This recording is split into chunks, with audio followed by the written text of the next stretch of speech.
Good morning, everyone, and welcome to our November 2nd Board of County Commission meeting. We're going to start this morning with an invocation by Pastor Brian Crawford from Christ Fellowship, and Pastor Crawford will be followed by the Pledge of Allegiance, which we have this morning, two veterans. We have Robert Yago from Hall Bryan VFW 10132, and we also have Gary Bowerman from the U.S. Coast Guard Auxiliary. Thank you for joining us. Please stand.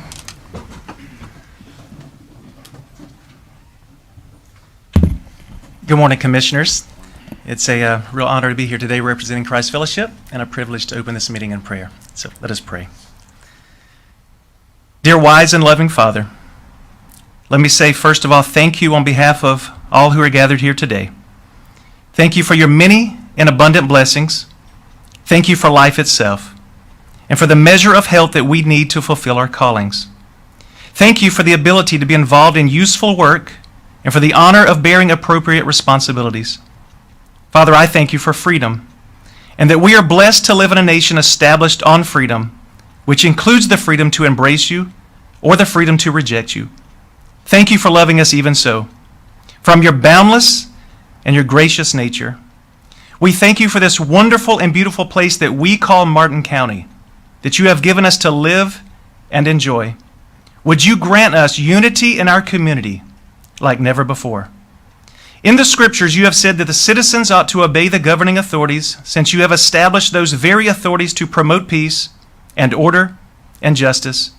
Therefore, today I pray for our county commissioners, and I'm asking you, Father, that you would graciously grant them the wisdom to govern amid the conflicting interests and issues of our times, a sense of the welfare and true needs of our people, a keen thirst for justice and rightness, confidence in what is good and fitting, the ability to work together in harmony even when there is honest disagreement. And Father, I ask today that you would give them personal peace in their lives and blessings upon their families. I pray for this agenda that is set before our commissioners today. Would you please give them an assurance of what would please you and what would benefit those who live and work in and around our beloved Martin County. It's in the most blessed name of Jesus I pray.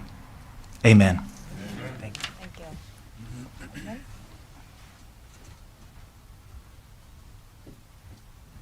I pledge allegiance to the flag of the United States of America and to the republic for which it stands, one nation, under God, indivisible, with liberty and justice for all. Thank you.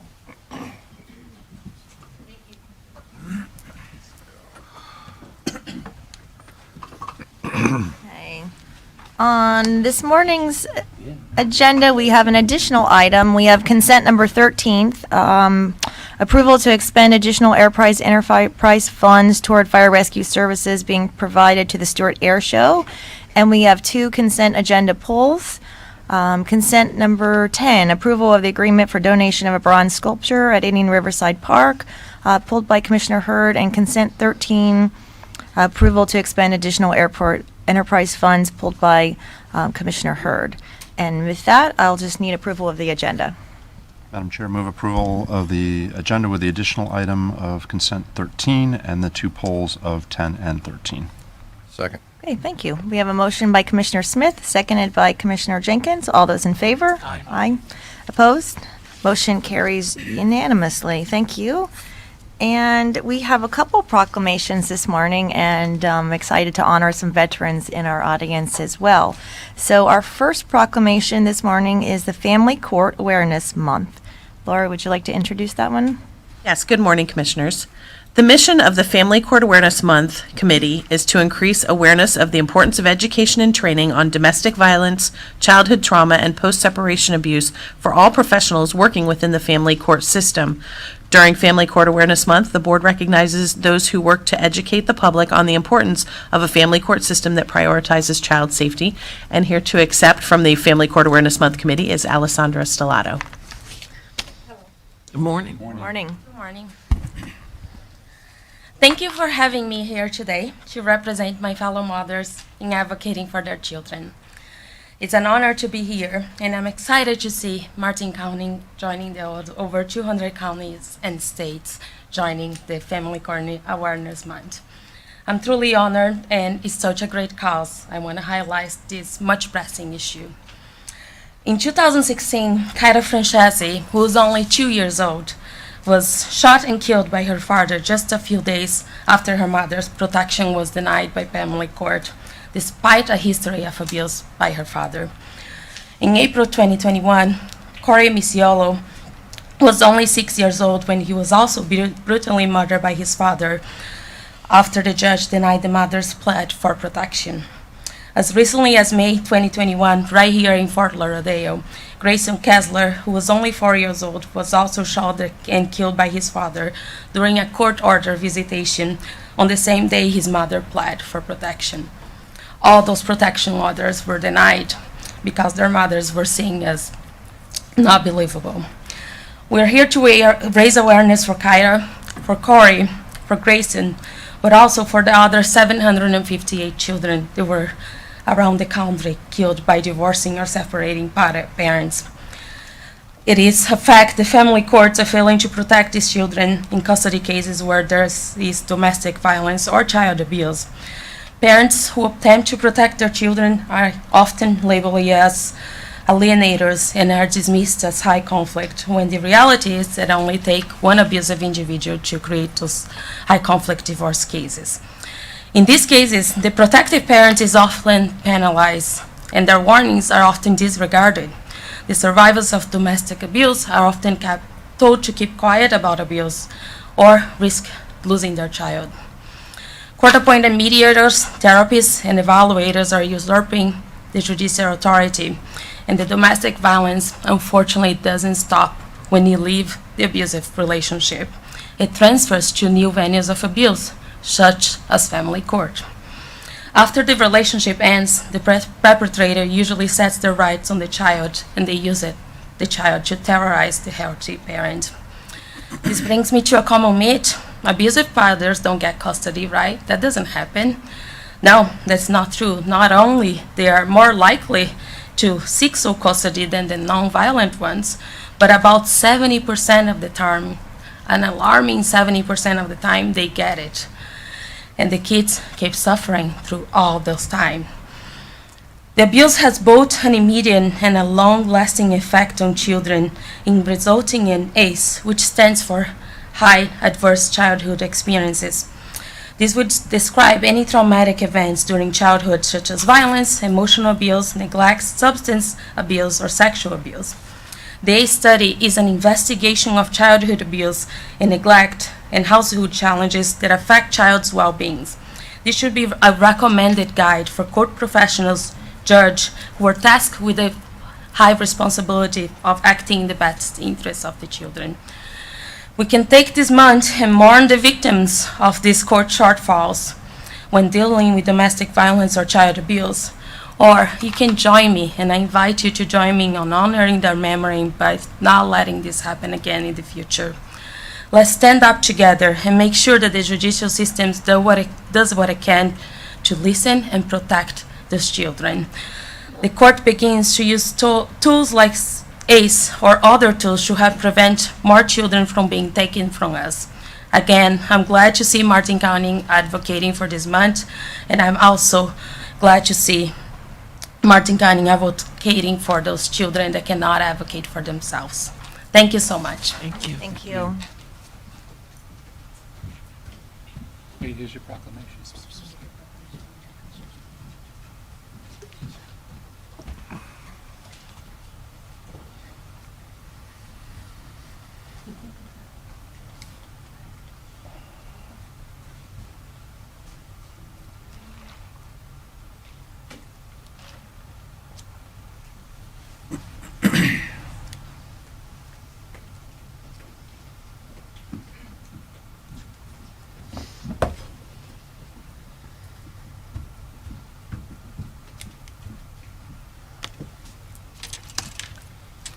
Okay. Our next proclamation this morning is the 50th anniversary of FAU Harbor Branch Oceanographic Institute. And Laura, would you like to introduce that one? Founded in 1971 by Seward Johnson and Edward Link, Florida Atlantic University, FAU, Harbor Branch Oceanographic Institute has provided 50 years of groundbreaking research and exploration to address the critical issues facing the oceans and impacting human health and well-being. Today, the board would like to congratulate Harbor Branch on 50 years of world-class research fueled by the spirit of ocean exploration. And here to accept, we have Jim Sullivan, Executive Director of Harbor Branch, and Kara Perry, who is the Associate Vice President of Communications for the Northern Campuses. I'll keep this brief as we have a short video to show you describing what Harbor Branch has done over the years. First, I'd like to thank you, Martin County and the commissioners, for this recognition of our 50 years of operations. And I'd really like to thank the county. We at Harbor Branch have always tried to assist the county wherever we could, whether it's water quality issues or harmful algal bloom events down here. And we've also very much appreciated what the county has done for Harbor Branch in supporting us. Lastly, if anyone here would like to know more about Harbor Branch, there is a display now that will be at the Elliott Museum for approximately a few more months. And we'd like to thank Rob Steele and the Elliott Museum for hosting this for the community to understand more about us. And with that, we can play the video. Thank you. It generates life-sustaining oxygen and creates rain, feeding our crops and us. Even medicines are found in its depths. The ocean is essential for all life on Earth. Florida Atlantic University's Harbor Branch Oceanographic Institute is a renowned center for innovation and solution-oriented ocean research. Its top-tier education programs address some of the most pressing issues facing our seas and us. The ocean teems with life that has the potential of unlocking cures and treatments to devastating diseases. To improve human health, we must protect ocean health. Having access to state-of-the-art tools allows our researchers to discover and safeguard potential therapeutics from the oceans.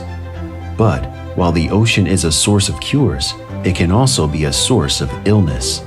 That's why FAU Harbor Branch scientists are studying harmful algal blooms and other toxins and pollutants in our environment to understand their direct impacts on ecosystems and human health. From seaweed to fish, FAU Harbor Branch leads the way in advancing aquaculture through one of the longest-running programs of its kind in the world. Scientists collaborate with academia, government, private sector, nonprofit institutions, and foundations to research and develop pioneering solutions to sustainably feed the world and replenish depleted fish stocks. Ocean exploration is the foundation upon which FAU Harbor Branch was built, and it continues to be at the forefront of our research efforts. Inspired by our founder's legacy, we develop revolutionary and cutting-edge technologies. Unmanned robotic vehicles enable us to unveil the mysteries of our coastal and ocean ecosystems. Laser imaging, sensors, and optical technology give us a chance to view the ocean in ways never seen before, while providing security benefits to the nation's coastline. And our exploration of the safe and responsible use of marine renewable energy from the Gulf Stream is putting an alternative power source for the nation within reach. As environmental changes continue to impact our world, marine ecosystem conservation is more vital than ever. From diverse habitats like seagrass meadows and coral reefs to the protected marine life they support, FAU Harbor Branch scientists examine their responses to pressures from coastal land development. They investigate nutrient and plastics pollution, ocean acidification, warming temperatures, and overfishing. 5 decades of research has yielded a treasure trove of long-term data sets related to the Arctic, the Caribbean, and the farthest stretches of the Indian River Lagoon. Current research builds on this history to better understand coastal systems and wildlife to ensure their survival for generations to come.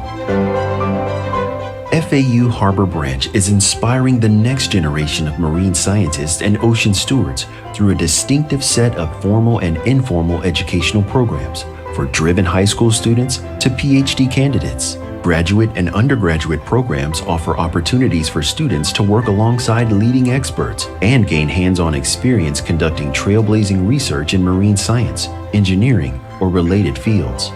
And Ocean Discovery outreach programs offer community members opportunities to connect with and learn directly from marine science experts through lectures, tours, and public events. Our work would not be possible without supporters around the world. Humanity has a limited window of opportunity to use our capacity for research and innovation to ensure the oceans can sustain us all for many years to come. However, we need your help to do so. We can only make a difference together. That's why we believe in ocean science for a better world.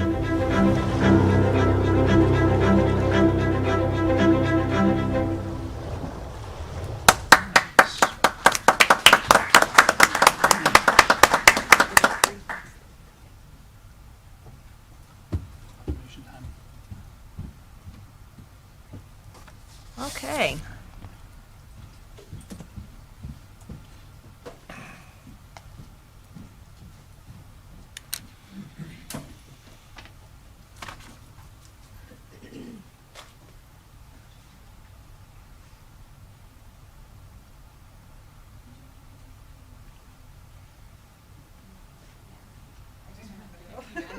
There you go.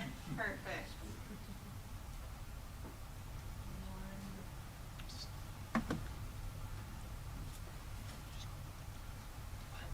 There, we want one too.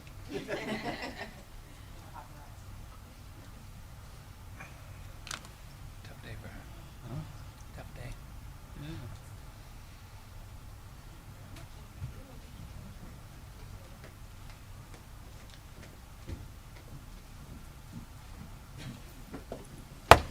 Can you hang around for a little bit?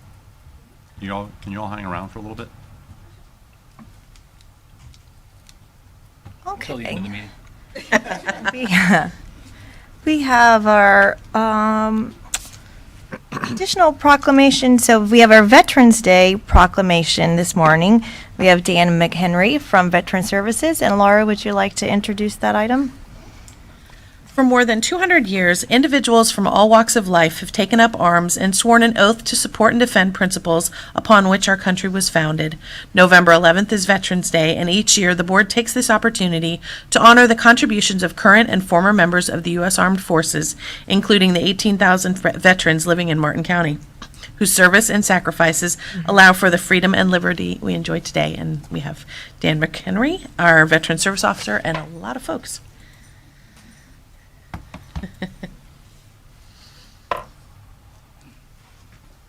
They're used to following instructions.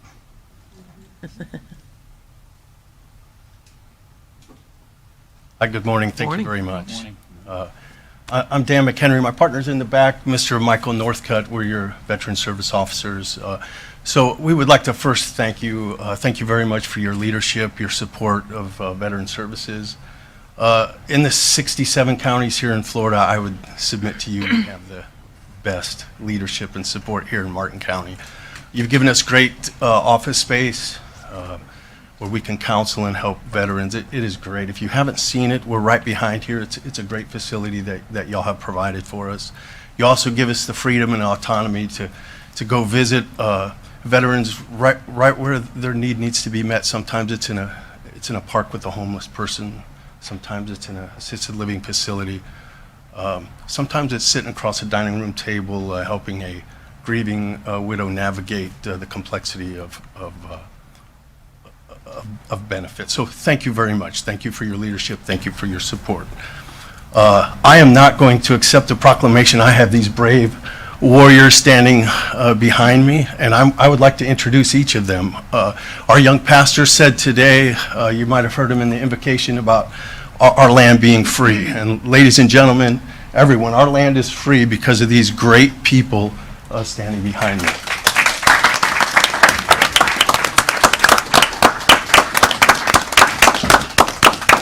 So I'd first like to... And have each one step up to the podium, Yeah, and then you can introduce them. That'd be great. Mr. Kenneth Crow. Come on up here, Kenneth. Thank you. Mr. Kenneth Crow is a decorated Korean War veteran. He served aboard the B-26 as a crew chief. Ladies and gentlemen, he flew over 30 combat missions in support of the Korean effort. Sir, thank you very much.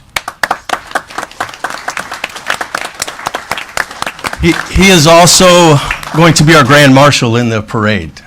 Thank you, sir. Great. Yeah, that's fine. Next, representing our Korean era, and I tried to get someone from every era. Sadly, our World War II veteran had to duck out. May he be blessed in his health. Mr. Hal Davis.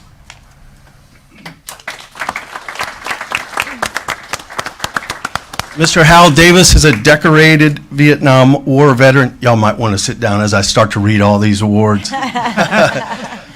He easily is the most decorated person I've ever met in person. He was an infantry commander. He conducted 10 separate combat campaigns in Vietnam. Ladies and gentlemen, he was there for 2 years. He's awarded 4 Air Medals, 3 Commendation Medals, the Purple Heart, the Bronze Star with Valor, Silver Stars, and the Vietnam Cross of Gallantry. Sir, thank you for your service. Thank you. And Mr. Davis was recently here leading the pledge a couple weeks ago. Yes. So thank you for being back. Next, representing our current era, the Gulf War, Miss Wendy Matheson. You might remember Wendy. She's been here before us as well. Wendy's a decorated, retired Army Reserve Chief Warrant Officer. In addition to the Gulf War era, she's also been in many hot spots to include Kuwait, Guantanamo Bay, Cuba, Gitmo, and Haiti. So not only did she keep us free, but she proved our American will in a humanitarian effort. Wendy, thank you so much for serving.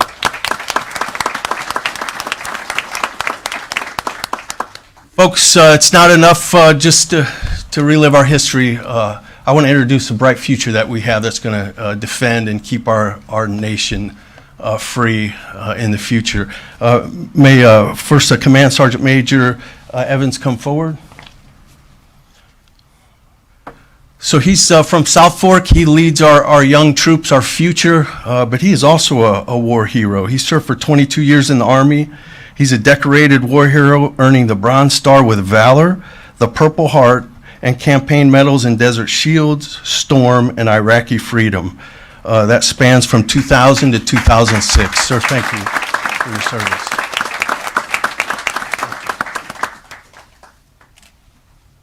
And then from South Fork, and you'll see these folks once again, they'll be posting colors at our parade. They represent our future, and what a bright future we have. I would like to introduce to you Lieutenant Colonel Ashley Anderson.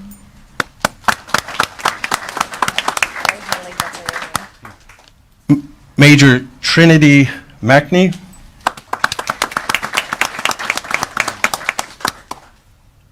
Major Crystal Negeth.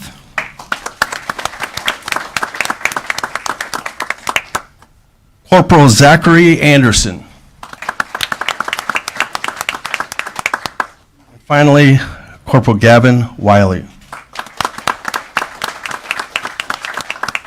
Once again, thank you for your service. Thank you for your sacrifice. Everybody's going to come in the well first. Commissioners, thank you once again for your support. We really appreciate it. Thank you. You said we're all going to go in the well. And Harold?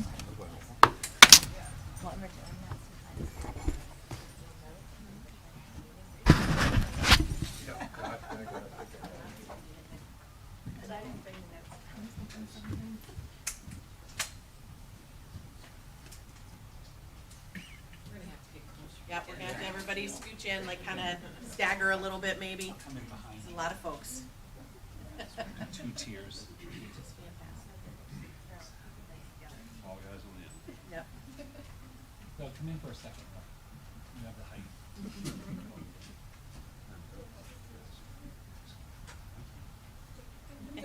It's a lot of coordination here.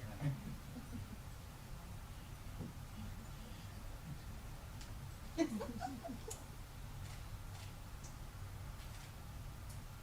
right, everybody keep smiling for the paparazzi.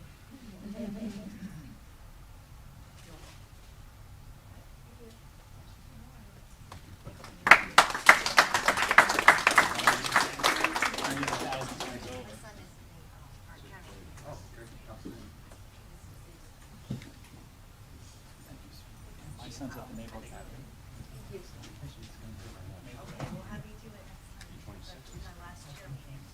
Yeah, we'll still have that.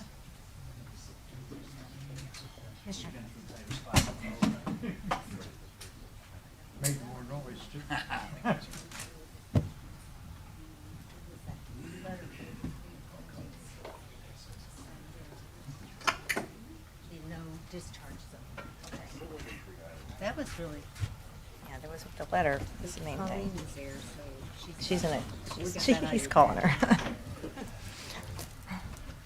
Okay, and for our next proclamation, we need a motion to adopt the proclamation declaring Bible Reading Week in Martin County. If I, Second. okay, we have a motion by Commissioner Smith, seconded by Commissioner Campy. All those in favor? Aye.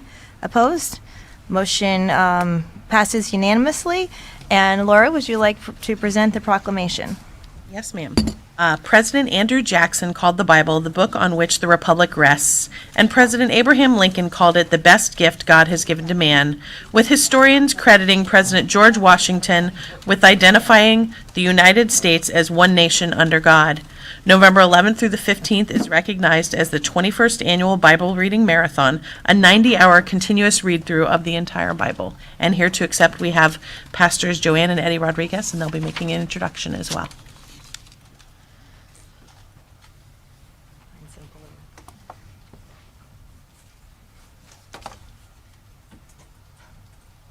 Good morning. Good morning. We want to thank you for your support for 21 years of Bible reading at the band shell that we start on, obviously we said already, November 11th.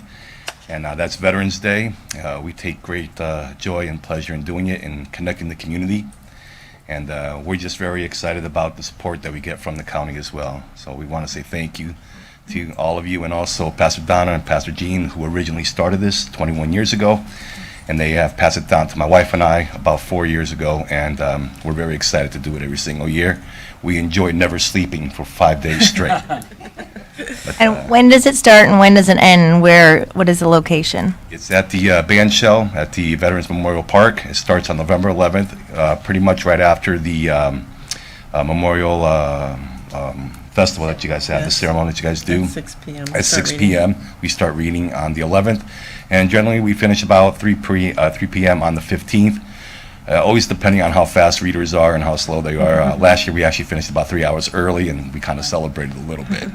But it is a wonderful time to connect the community, many people from different walks, and we really, really enjoy that we can proclaim the word out loud over Martin County. So thank you. Thank you. That location is actually next to Stewart Middle School, so it's in Memorial Park, but it's way over to the east. In the band shell. Yes, it's in the far corner of the band shell. Good morning, Commissioners. And we just want to thank you for your support. And I just want to express to you what we've experienced in the past 4 years. It was a privilege that Pastor Don and Jean passed this on to us. And what we've witnessed in the community is that it brings hope. It brings peace. People get so excited when they know that Martin County is supporting this Bible reading marathon. And as people come and go and pass and as they commit to read, it's 365 15-minute time slots.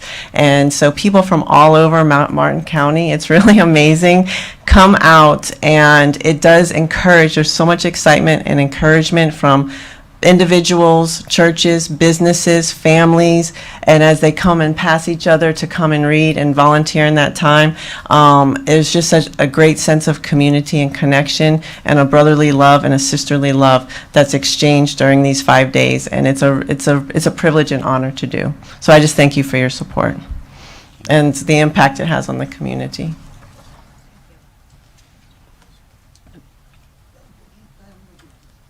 Oh, and Julie, I'm sorry. I said Julie can have a few minutes to speak. Dr. Julie Bjornson, she's one of the original team that established this 21st Bible Reading Marathon. So she has a few words. oh yeah, you can take a picture, so you can go back. Sit down and then I can listen, right? Sure.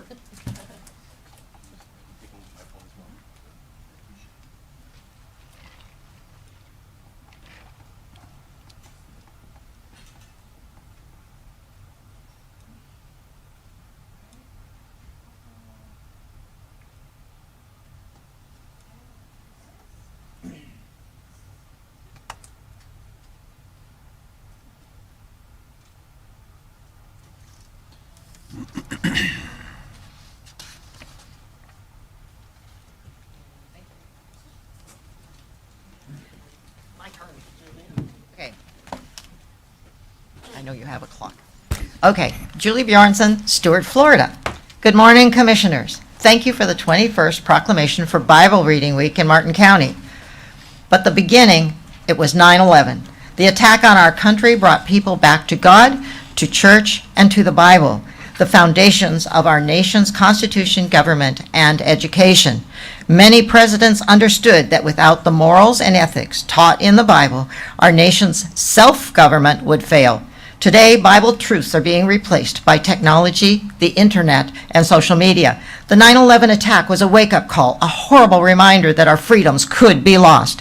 But America the Beautiful believed she could build back stronger and better without God.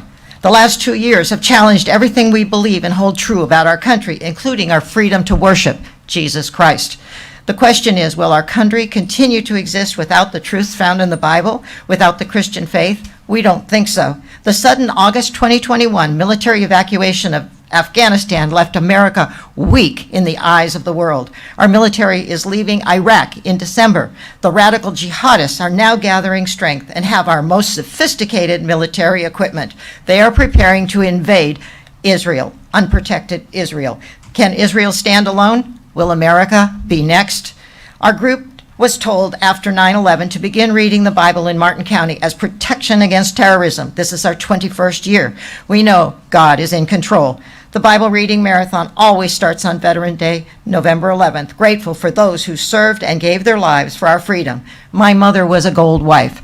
Operation 300 in Martin County honors gold families. We need readers in our Facebook page. Bible Reading Marathon Stuart, Florida has directions. We have call-in arrangements. During these unsettling times, may our nation continue to hold fast the truths of the Bible, that we are one nation under God and that all men are created equal, with equal justice under the law. The destiny of our nation was established by God to be a light for the gospel to go to all nations of the world, God's promise of eternal life through Jesus Christ. The Christmas tree, this Christmas, consider your tree as God's promise to you to finish what he started in this nation. Our first flag had an evergreen tree and the words, "Appeal to Heaven." The evergreen tree represents unbroken covenants with God. Abraham, almost 6,000 years ago, and Robert Hunt in 1607 as the Pilgrims landed on our shores. Both planted evergreen trees. When George Washington exhausted every effort for justice with the British, there was something still to be done. Appeal to heaven. Thank you. Thank you, Julie. Okay, so that completes our proclamations today, and we're going to move on to public comment. During our public comment, please fill out a public speaker form. You will have 3 minutes for your public comment, and you will receive a 15-second indicator to tell you that your time is approaching. Our first speaker this morning is going to be Pauline Becker. Pauline will be followed by Frank McChrystal. Good morning.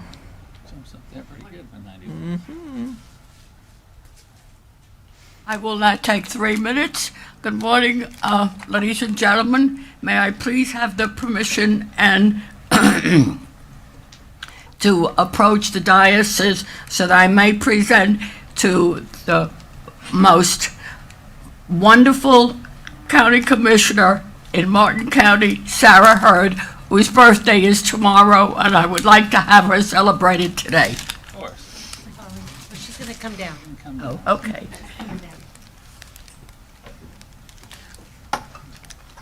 Happy birthday. Thank you. Happy birthday. Have many, many more. Thank you. Thank you for the privilege. Thank you. Okay. Have a wonderful day, and I'll see you tomorrow. Okay.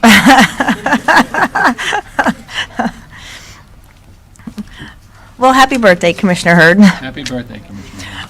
Frank McChrystal, that's going to be a tough act to follow. I think he's going to give you a hat. Frank will be followed by Tom Pine. No flowers?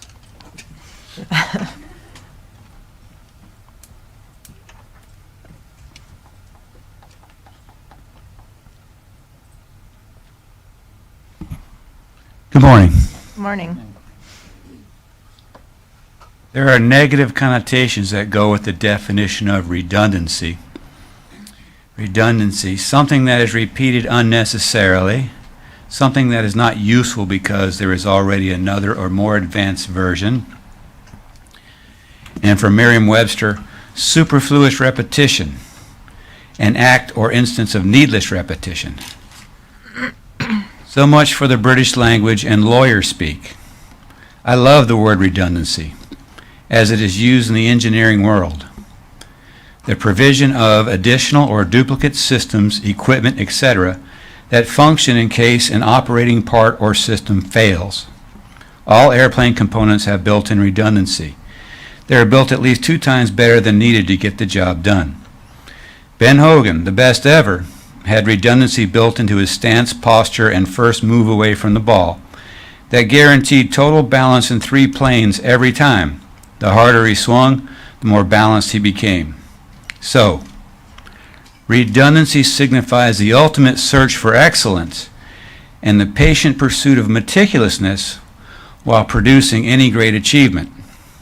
Just as the basic tenets of under God, individual freedom, and small government are redundant in our Constitution and Bill of Rights, why not let the spirit of our comp plan that makes us different shine through over and over, both in stated goals and, more importantly, stated policies? The comp plan is not broken. It has no need for revision. It has served us well. It needs no housekeeping. Could someone explain to me how complying with a new state law requiring our comp plan to have a chapter on private property rights has anything to do with the housekeeping needed to reduce redundancy in the comp plan? Again, redundancy both in stated goals and stated policies is evidence of a meticulous effort to produce an excellent document that is our comp plan. Redundancy is built in by purposeful, meticulous design, just like Hogan's swing, just like airplane components, and just like that other great document, the U.S. Constitution. Thank you. Thank you, Frank. Our next speaker is Tom Pine, and Tom will be followed by Amy Pritchett.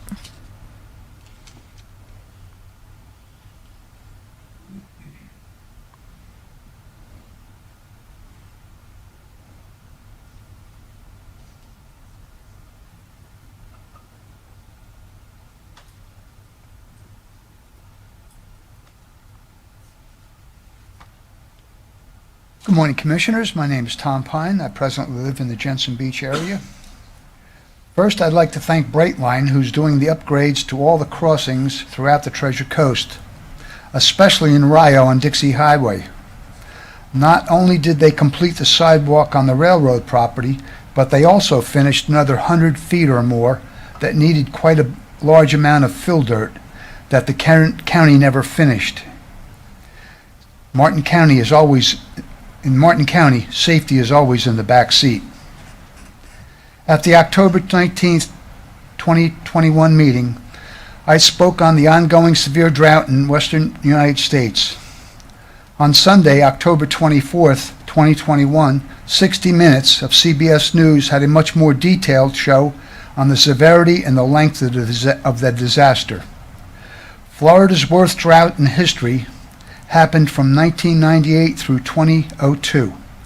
Pinecrest Lakes was being developed at the time, and there were several fires burning within the development. Climate change is adding to that danger. The chance of a much more severe drought along the Treasure Coast has a real potential. So I was pleasantly surprised at the last commission meeting when the majority of commissioners supported the third option for the upgrade along Canner Highway from Cove Road east, as the commissioner from Jensen Beach did his best to push the most expensive option, trying to get money anywhere he could think of, which of course fits him right to a T. He never shows any restraint when it comes to wasting water, or spending our tax dollars. I myself supported Commissioner Hurd's stand Mr. on the issue Pine, tonight. our rules of procedure ask that you address the commission as a whole, please. Issue to not any upgrades at this time to what the state offered. To me, it was a compromise that seemed reasonable. It's not just upfront money that has to be considered, but the long-term cost of water and money. Thank you for your time. Thank you. Our next speaker is Amy Pritchett, and that's the last public comment form. So if you do have a public comment, then please fill out one of these speaker forms. Good morning, Amy. Good morning. I don't know if anyone else got their tax bill yesterday, but as promised, 24% tax hike due to Waste Management raising their bill. Our bill was $75 more this year for waste than last year. Just want to bring it to everybody's attention. And I appreciate that not all the commissioners voted for this hike and asked that it be done in sections so their sticker shock wouldn't be so bad. Paying $20 more to fill my tank, double the amount of money to pay for a Thanksgiving turkey.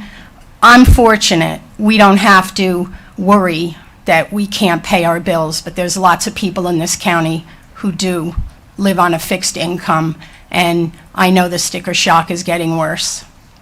Number two, I'm asking the commission to defend what they did at the October 19th meeting. I want to know why the verbiage is being removed. I want to know that our property rights are being defended by our commissioners, and I'm not going to rush to judgment. I read a newsletter from the commission where I reside, and it was all negative. And I want you to have the opportunity to defend what you did, and I hope that you will be able to do that. Thank you. Thank you. That's our final public comment form for this morning. So I'm going to move to commission comments. Commissioner Jenkins. I'm using $9,000 of my district funds to complete the post and rail fence along the Hope Sound Scrub Preserve along Saturn Street. Never got quite done, so we're going to actually finish it. So, that's it.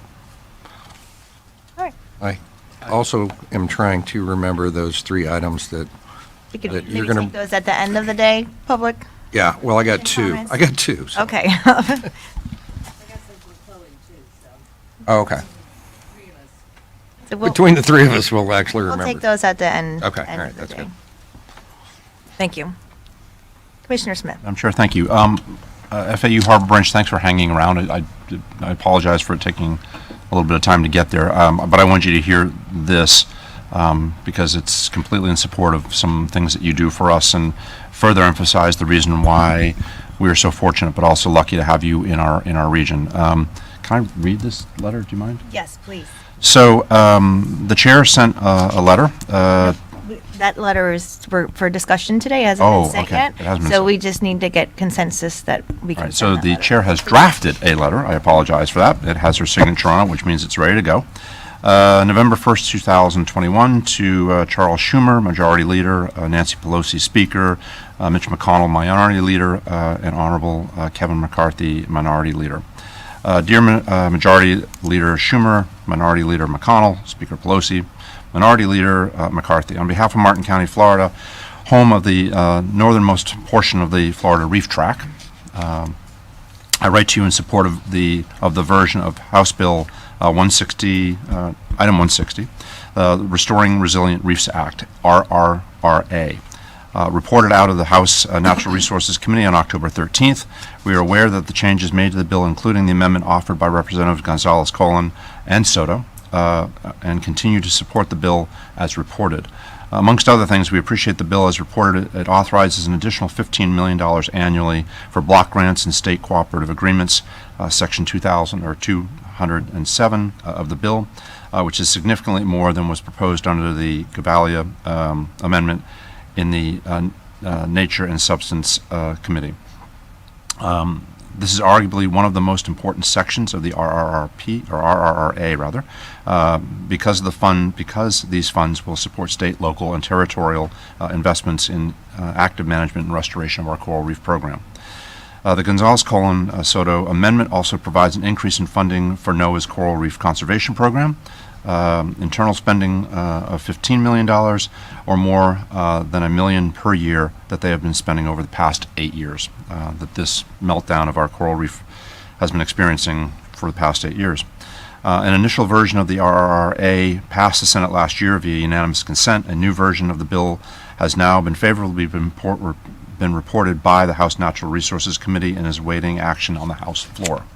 The bill features unprecedented support for reauthorizing CRCA, including being co-sponsored by nearly every member of Congress and representing states and territories that have reef systems off of their coasts.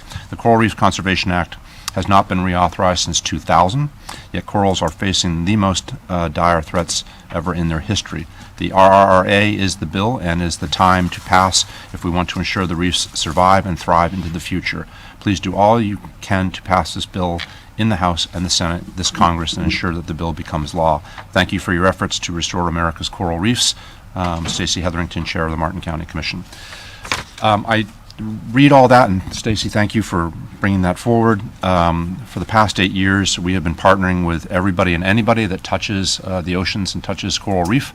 As you all know, Florida has the only continental coral reef track in the United States, Hawaii as well, and we have corals in our 7 territories. All of them are under some sort of threat, but our coral reef track here in Florida is probably at most risk of losing the entire thing. We've lost over 50% of the spatialness of the coral reef track, and we've also lost over 60% of the species. But because of Harbor Branch and others in Florida and around the world, we are making strides to not only figure out what's doing it and what's causing the meltdown that we're having out there, but also with the legislature here in Florida and the Reauthorization Act in Washington, there'll be additional funds that will be being put towards upland facilities to take samples from the strands of coral that are still present with us, bring them onshore and grow them and mature them and then put them back out. As a side note, we've been working with a group called Force Blue. They are retired Navy SEALs. They are amazing individuals that do better underwater than they do above water, and they have been working with us for the last couple of years to both restore but also work with us to figure out how we can further advance saving the coral reef program. So sorry for asking you to stay around so long. I just thought it was important that you all play a major piece of all of this, and it's super important that you keep your work up and going and that we get as many funds to you as possible, and that others are at least aware how significant Harbor Branch FAU is to us and to our region, and certainly to the state of Florida relative to our coral reef as well. So thank you all very, very much. Thank you. And do we have consensus that this letter can be sent as drafted? Do you want a motion, or do you just want? A motion would be good. I'll move that we approve the letter and send it. Second. Okay, good. We have a motion by Commissioner Smith, seconded by Commissioner Jenkins. All those in favor? Aye. Aye. Opposed? Motion carries unanimously. Thank One you other very much. item to discuss this morning, but in addition, for anybody that feels so inclined, please reach out to anybody on our delegation or any congressional member that you may know and encourage them to support House Bill 160. Thank you all for that. Second item, Harold, a few weeks back we had a resident from Jensen call. I was a neighbor to a property that's an existing house lot that's been a house lot probably for decades. A couple of years back when we were talking about your tree ordinance that we were working on, there was I think you had a value of what caliper of trees are worth. So if you had a 20-inch diameter oak tree, it's got so much value to it. Do you know kind of like roughly what that is? It's not a quiz, it's just a... There's yeah, okay. There's a whole matrix that's set out by the Arborist Association, which that's not their actual name, that's in the state, that has the variety of tree, the caliper of the tree. Then you have to evaluate the structure of the tree. There's a lot going on. A certified arborist that specializes in that is who we need to talk to about that. But there is a recognized way to come up with a monetary value of a particular tree, yes, if that was the question. So I had a thought. Okay. The resident in Jensen called and said that there was a neighbor that was clearing their lot, and I presume they're going to be building the lot, and there is a phenomenal oak tree on the property. And as of yet, the tree has not been cut down, but I was thinking, if because of the state's preemptions and them stepping in on tree ordinances and so on, that we can't achieve maybe what you'd like to see us get done on a statewide basis here locally, could we work towards coming up with an incentive program to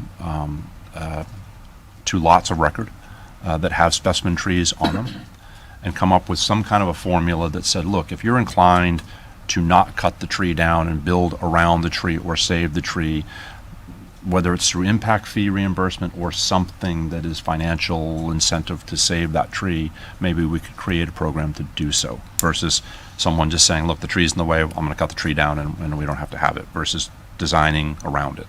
I think that's a great idea, and I think we have the ability to do that. Yeah, absolutely. So I just throw that out there as a thought for the rest of the commission. It struck me the other day. It's like, what can we do if somebody's got a spectacular tree on their property, or trees, whatever, and what can we offer them financially or incentive-wise through the building permit process or something that would get them to save it? And maybe you get like a tree easement or something on it that becomes like a recorded document that tree, with such and such a description and whatnot, is protected for the future to come. So I think that's, at this point, our only way of, the state has really put the kibosh on our efforts to do that. I will, I'll contact the proper people and get a little more understanding myself on that, and maybe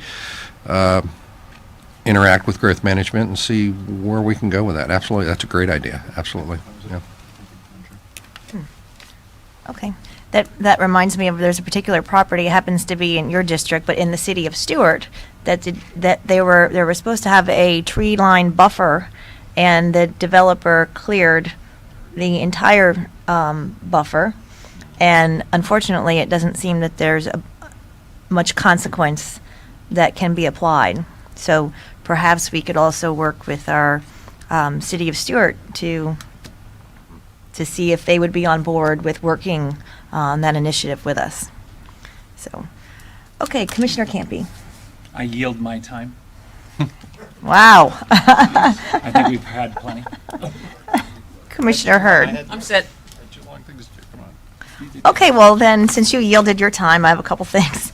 No, one, I wanted to, we won't meet again before Veterans Day, so I wanted to, of course, we paid our gratitude this morning and thank all of our veterans, and announce that we have our annual Veterans Day Parade. That will be Thursday, November 11th from 10 a.m. to noon. It will start on Amerigo Avenue and travel east down East Ocean Boulevard.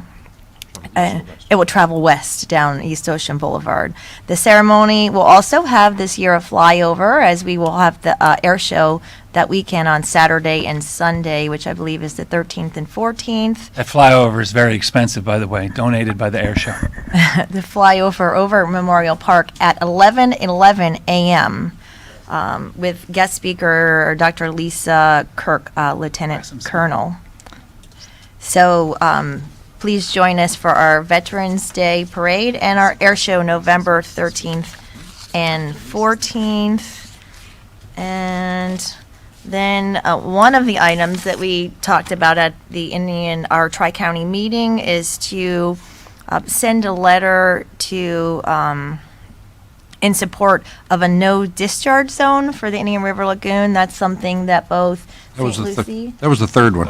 and Yeah, it was- Indian River County, and that's the only one that I recall right at the moment. I got the other two. That we would, as a board, send a letter in support of this no discharge zone for the Indian River Lagoon. Sure. Okay, so do you need a motion for that, Ms. Krista? Okay. And then we had a public comment this morning. Want to talk about the other two? Sure, let's talk about the other two right now if you have them. The other two was a letter of support for DEP's appropriations of aquatic preservation. Don't exactly remember the details on that, but we all seem to be pretty enthusiastic about it. But it's Senate Bill 1086. Thanking DEP for the wastewater grants for the IRL. Yeah. So Chloe, perhaps can help us draft a letter and we can send that. The other one was a support letter for a grant application to the state for the morgue, or what is that called? The medical examiner's facility. They are living in something that's not so good. They showed us pictures, and it's a $20 million project. They serve Okeechobee, Indian River, St. Lucie, and Martin counties. So to clarify, they were just requesting a letter to support their Grant application. Grant application. Yeah. Commissioner Smith. Yeah, thank you, Madam Chair. I didn't have a chance to be there, so my comment to that is just for us not to lose sight that the coroner's role is a state function, correct, Taryn? And so there's constantly an effort, different organizational structures in the state to shift those financial responsibilities to counties. And I just hope that we stay very on top of the idea that it is still a state function until the legislature decides that it's not, that it still should reside in the state and the state should fund it. That was the set of it. Right. I appreciate that. I wasn't there, but I just want to make sure publicly that we stay on that track. That was the sentiment. Okay. All right, was there an additional item? No. Okay. All right, that goes for that one. And then during public comment, there were some questions on our Chapter 2. And I wanted, for clarity purpose, Taryn, I saw an email back and forth, Clyde, Doolin. Have we done an analysis on that? Mr. And- Doolin's here, yes. Mr. We're Doolin- doing further analysis, Commissioner, to your point. So Mr. Doolin did put together a 3 or 4 page comparison. I referred to it kind of as a matrix, where he identifies each of the elements of the chapters. Like, for instance, I think it's 2.2 Clyde A, which just talks about the wetland exemptions, but then Mr. Doolin references 2 other chapters where, one was like 5 through 18, where wetland exemptions are being referenced. And so we're putting that together. Important that, and maybe you could do a synopsis if you could this morning, Clyde, as one of the residents mentioned this morning. It's important for the residents to know that the protections that we have here in Martin County remain. And it's important to, I think, for us to be able to illustrate that. Yes, Madam Chair. Clyde Doolin, for the record. The matrix is intended to show that policies in Chapter 2 are reflected in other parts of the Comprehensive Growth Management Plan. And speaking more directly to the concern for redundancy or for consistency, we have identified the fact that there are words in Chapter 2 that are different than words in other chapters. Many of the subjects are covered in other places, but there are different words used. And sometimes those words can be a good thing in making it stronger and reinforcing the message, and sometimes those differences in the words can be used against Martin County. And the staff concern is to make sure that everything is internally consistent and consistent with state statute. The reason that the whole subject was brought forward with the property rights element is because we have recognized that there is a heightened importance that the state legislature is putting on property rights. That requirement for the creation of a new element is one thing. I believe in another board item earlier, we also talked about changes to the Burt Harris Act that have been done and that increase and enable private property owners to file challenges against Martin County. And what we're attempting to do in all of that work on that plan amendment is to reinforce and strengthen and protect Martin County's comprehensive plan. Mr. Doolin, can you also, just for the benefit of the commissioners and the public, give me a little bit of a timeline? So Chapter 2 was actually created and began the implementation in 2015 or 16? Prior to 2013, the Chapter 2 was just a definitions plan, a definitions element. It had some rules of procedure, and it was a series of definitions, and that's all. In 2013, goals, objectives, and policies were put into the Chapter 2, added on to summarize and to highlight certain portions of the plan, but not all portions of the plan.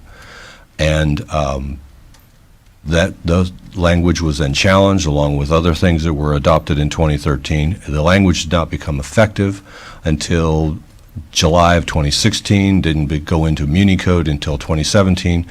And the language in Chapter 2, these goals, objectives, and policies that we're referring to, have not really been referenced or needed or used, because the language is in the other chapters of the plan that is used and needed and referenced when reviewing site plans, when reviewing plan amendments, when making decisions that the board has to make.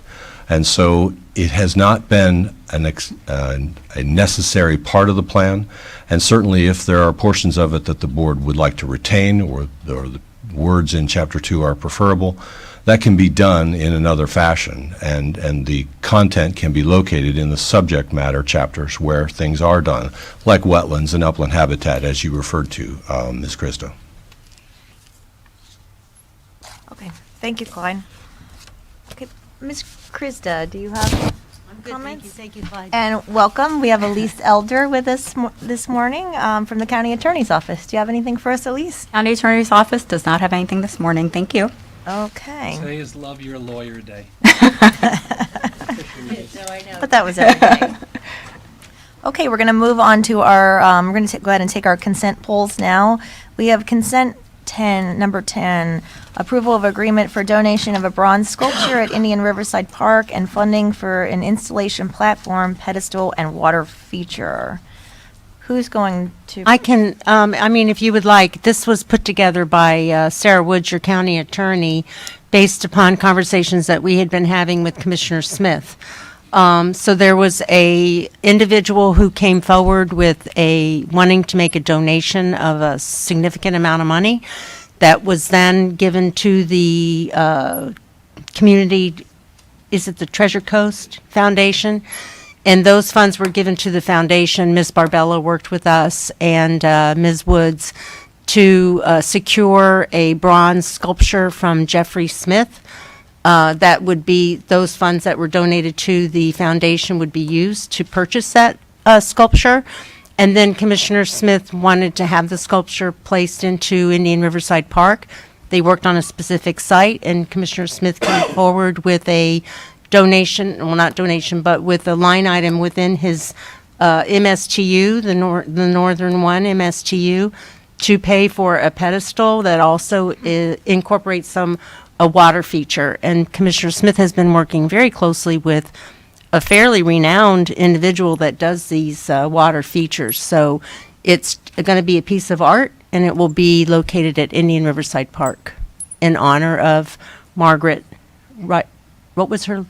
Richburg Temple. Richburg Temple. Okay. Okay. Commissioner Hurd pulled the items. Yeah, I did.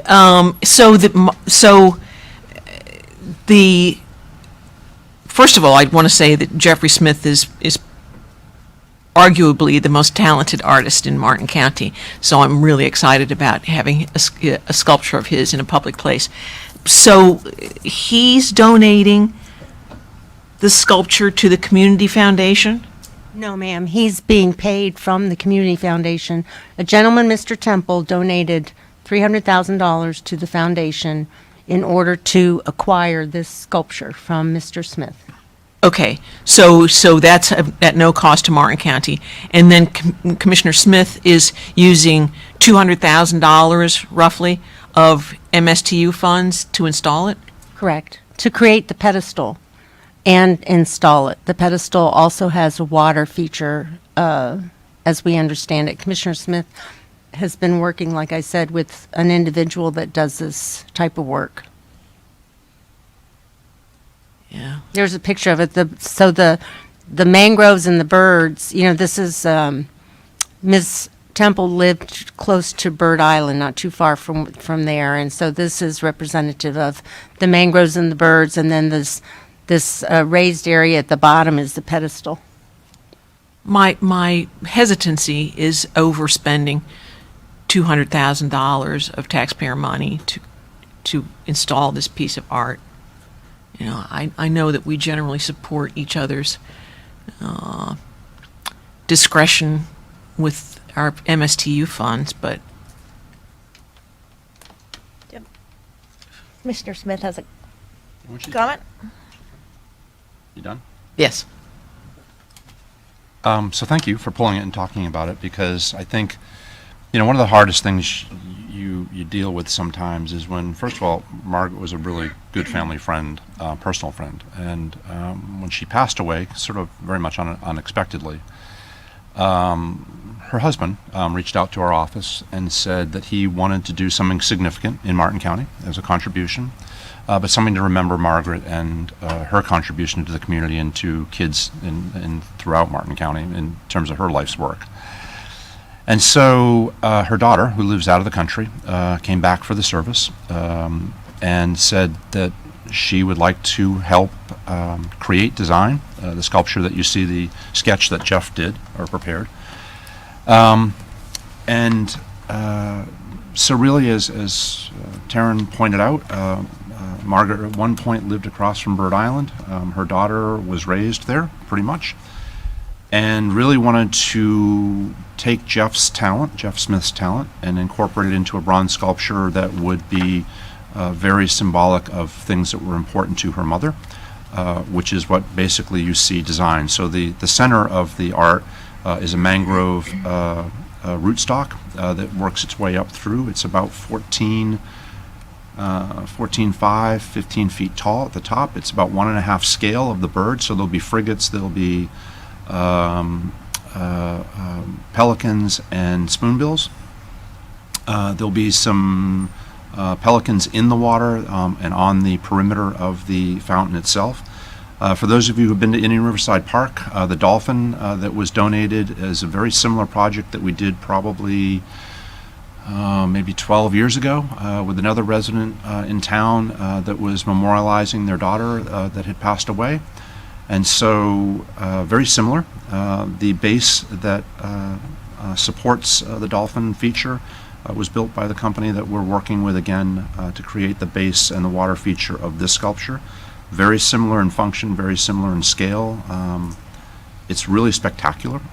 It's kind of when you get to a point when somebody donates that significant of a piece of art to your community, it's a very special place that you've arrived. And this will be the second major piece that we have at Indian Riverside Park, which is really spectacular. Her daughter helped choose the location. She thought it was important that it should be near the Children's Museum because of the importance of kids to her mom. So we are doing it very close to the Children's Museum. It'll also have view of the water, so it'll kind of put it in context with the river itself. The sculpture is probably about 1.5 years out. Jeff has committed 2 or 3 other sculptures that will pretty much fill up that point in time.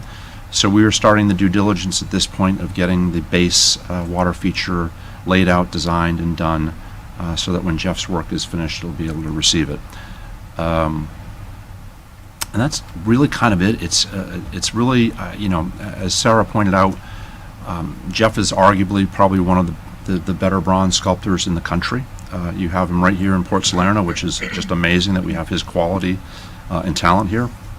Jeff has done numerous sculptures in Martin County. Sailfish Circle in downtown Stuart was one of Jeff's really big, I guess, sculptures, if you will, for Stuart. And then this just continues on with the work. And so I was really happy that the family chose Jeff to do the work. And hopefully we do something special enough. And yeah, it's expensive, there's no question. But it's consistent with the other fountains that we have done. And I think it'll pay significant attention to the memory of Margaret, and hopefully her family will certainly enjoy it as well. So thank you for that. Thank you. With that, we'll need a motion to... And by the way, too, this item is to sort of memorialize, if you will, both the contribution to the foundation and the putting it in of the park. I just felt it was important to do that so that because there's so much time involved in creating the artwork, there'll be a year and a half's time lapse.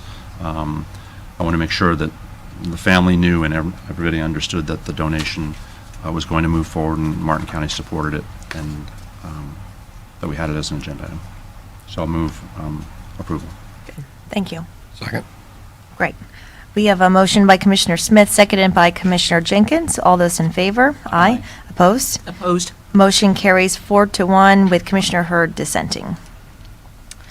Okay, we have consent 13, approval to expend additional airport enterprise funds toward fire rescue services being provided to the Stewart Air Show. I'll do that one too. So fire rescue, as you know, has gone under some leadership changes. And through that process, one of the things that we were doing was looking at how we charge for special details. And about 2 years ago, back in 2019, we made a decision that when we have special details, we would charge based on the FEMA rates that we utilize for the services of fire rescue. The air show has always had our fire rescue, as far as I know, special detail there. They also, I believe, have special detail with the sheriff's office, but that's separate from us. So given the circumstances of the air show for the last couple of years, they really haven't had a full freight, if you will, of those expenditures. And so this year, in our preparation of what those expenditures would look like, the air show had budgeted $25,000, which we provide to them through the Airport Enterprise Fund, based on prior history. But this year, in expecting that the air show is going to have the Friday night event, the all-day Saturday event, the all-day Sunday event, the expenses for fire rescue detail have about $23,000 higher than the $25,000 they had planned. So in an effort to keep the air show from having to utilize air show monies, if you will, a request was made for us to go ahead and increase the donation from the Airport Enterprise Fund to cover that full cost, because fire rescue is funded in the fire rescue MSTU, and we don't want that fund or those, because that's the unincorporated area, we don't want the residents in the unincorporated area to be paying for those services. So they need to be paid, and utilizing the airport enterprise funds is appropriate. Okay. We have a couple lights on up here. We have Commissioner Smith.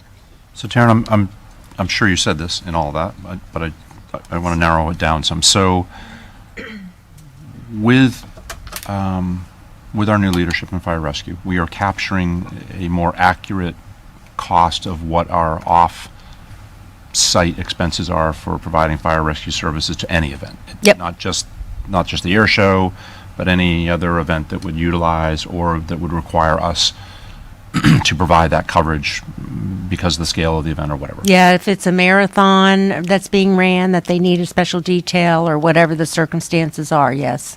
And so in prior years, the cost that has been reflected was either an estimate or something, but maybe not as actual cost as.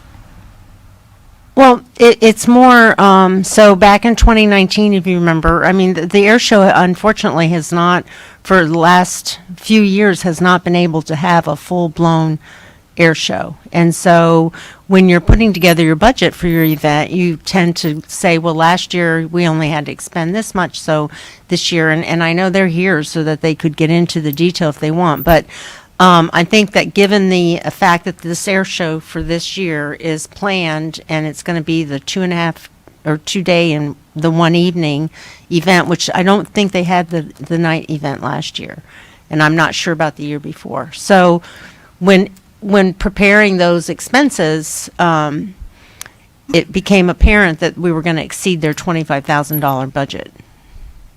Yeah, I think you have to Did- rephrase the. Yeah, just depending on how people are hearing this and what they're hearing. So the actual cost of providing fire rescue for those 2.5 days is X.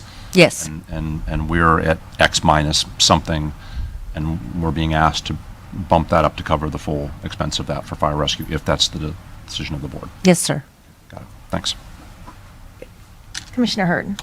Yeah, over the years, the air show has come to the Board of County Commissioners and asked for funding, and in order to subsidize their investment, and the county has, through general fund or through Airport Enterprise Fund, been very generous about providing that financial support. And I don't know who puts on the air show. We've never done any auditing, so it's I am loath to give county fees or funds to an organization, and we have no notion of how much money is raised, how much money is spent, what the profits do. We have to have some accountability, and we don't require any. So I think that's not good government. These enterprise fees, you can make the argument that, oh, well, they're airport enterprise fees. They're fees. They're fees that our residents have paid. And so if we're going to be giving donations to private entities, then we need to understand more about who and what these entities are and what's happening to our contribution. Thank you. Commissioner Campy. Thank you. I did have the opportunity to speak to a couple of folks at the air show that put their volunteers, 99% of them are volunteers that put the air show on. I can look out into the crowd and see some very, very well-known members of our community, financial community, corporate community, volunteer in many different organizations. They're the ones that run the air show. The air show is, I think, far and away the largest tourist and a venue, an event that we hold in Martin County. It's got a long history of doing remarkable. People, line, not just pay tickets to come into the airport property. You drive anywhere in the whole Stewart area, there's plenty of residents that are on the side of the road. They're in parking lots. There's folks, some of the planes fly as far west as Palm City during the couple of days for the air show. I think arguably most Martin County residents would think it's a fantastic event. It brings in heads in beds, so from a tourist point of view, the economic impact, which since they put their event on through their volunteer organization, restaurants, gas stations, stores, hotels, all sorts of ancillary businesses have a huge weekend and the days leading up to it. They donate money to not-for-profits. They bring in residents and visitors and spectators from all over, literally South Florida. I'm sure they have people that come from out of state because it is such a premier event, not just a premier event for Martin County, it's a premier aviation event. Within the aviation air show industry, that is a top-notch event. And I think sometimes what might happen is that it just goes off year after year successfully, that we start to get used to it and we start to take it for granted. But I don't. I think many residents don't. They had two very difficult years. They had a tragedy a couple years ago through no fault of their own, not for misplanning or it wasn't organized properly. It was just a tragedy. And obviously Martin County Fire Rescue was there to assist in that. That's why it's an advantage to have them literally on site for some catastrophic issue like that. But for all of the other issues, sometimes it's hot out there and there's people that have, had too much to drink, or they're in the heat, they haven't had enough water to drink. And so I get the relationship, and I think that the public safety and the air show work seamlessly hand in hand. The original issue for this agenda item was the fact that late in the game, and all due respect to Fire Rescue for looking at how things are paid for or should be paid for, and not just the air show. I think, as Commissioner Smith said, every organization that's utilizing our fire rescue services should pay the fair amount for that. They need to understand what that expense is and factor it into their budget. That was the case with the air show. However, unbeknownst to the air show organizers, our new leadership in fire rescue reviewed things, met with Ms. Krista and said, this is different. This year we're going to need to do that. And I never heard from the air show folks that they would not pay that in the future. But they were reached out very, the air show's now. The air show is literally right now coming up. And so to have a $22,000 added increase that they were not prepared for, anyone that's budgeting, any organization would understand that's a lot. And I agreed with them. So I spoke to Ms. Krista and said, I'm in support of doing that. Having the money come from the Airport Enterprise Fund is appropriate because that is not necessarily just taxpayer dollars. That is fuel fees and rents that are paid and other fees that are raised at the airport. I don't pay anything into the Airport Enterprise Fund. I'm not on the airport. I don't own a plane. I'm not buying aviation fuel. So the folks that are utilizing the airport are doing it. During the pandemic, now layer in a global pandemic, we could ask some of them to come up and tell us how many air shows, historic, long community air shows throughout the United States of America and probably globally have now gone out of business and weren't able to put it together. So between the fatality and then last year the weather was horrific, that's not their fault. That's not poor planning or poor execution. So I don't mind supporting something that is a huge benefit for our community. And I compliment and thank the folks that volunteer their time to put this together. $22,000 to help them keep their budget intact is money well spent. And if we were to poll Martin County residents on the value of the air show, I think overwhelmingly they would say it's a great amenity and part of our community. Thank you. I would make a motion to accept staff's recommendation. So we have a motion and a second. I see a sea of air show folks. Would anybody like to make comment or?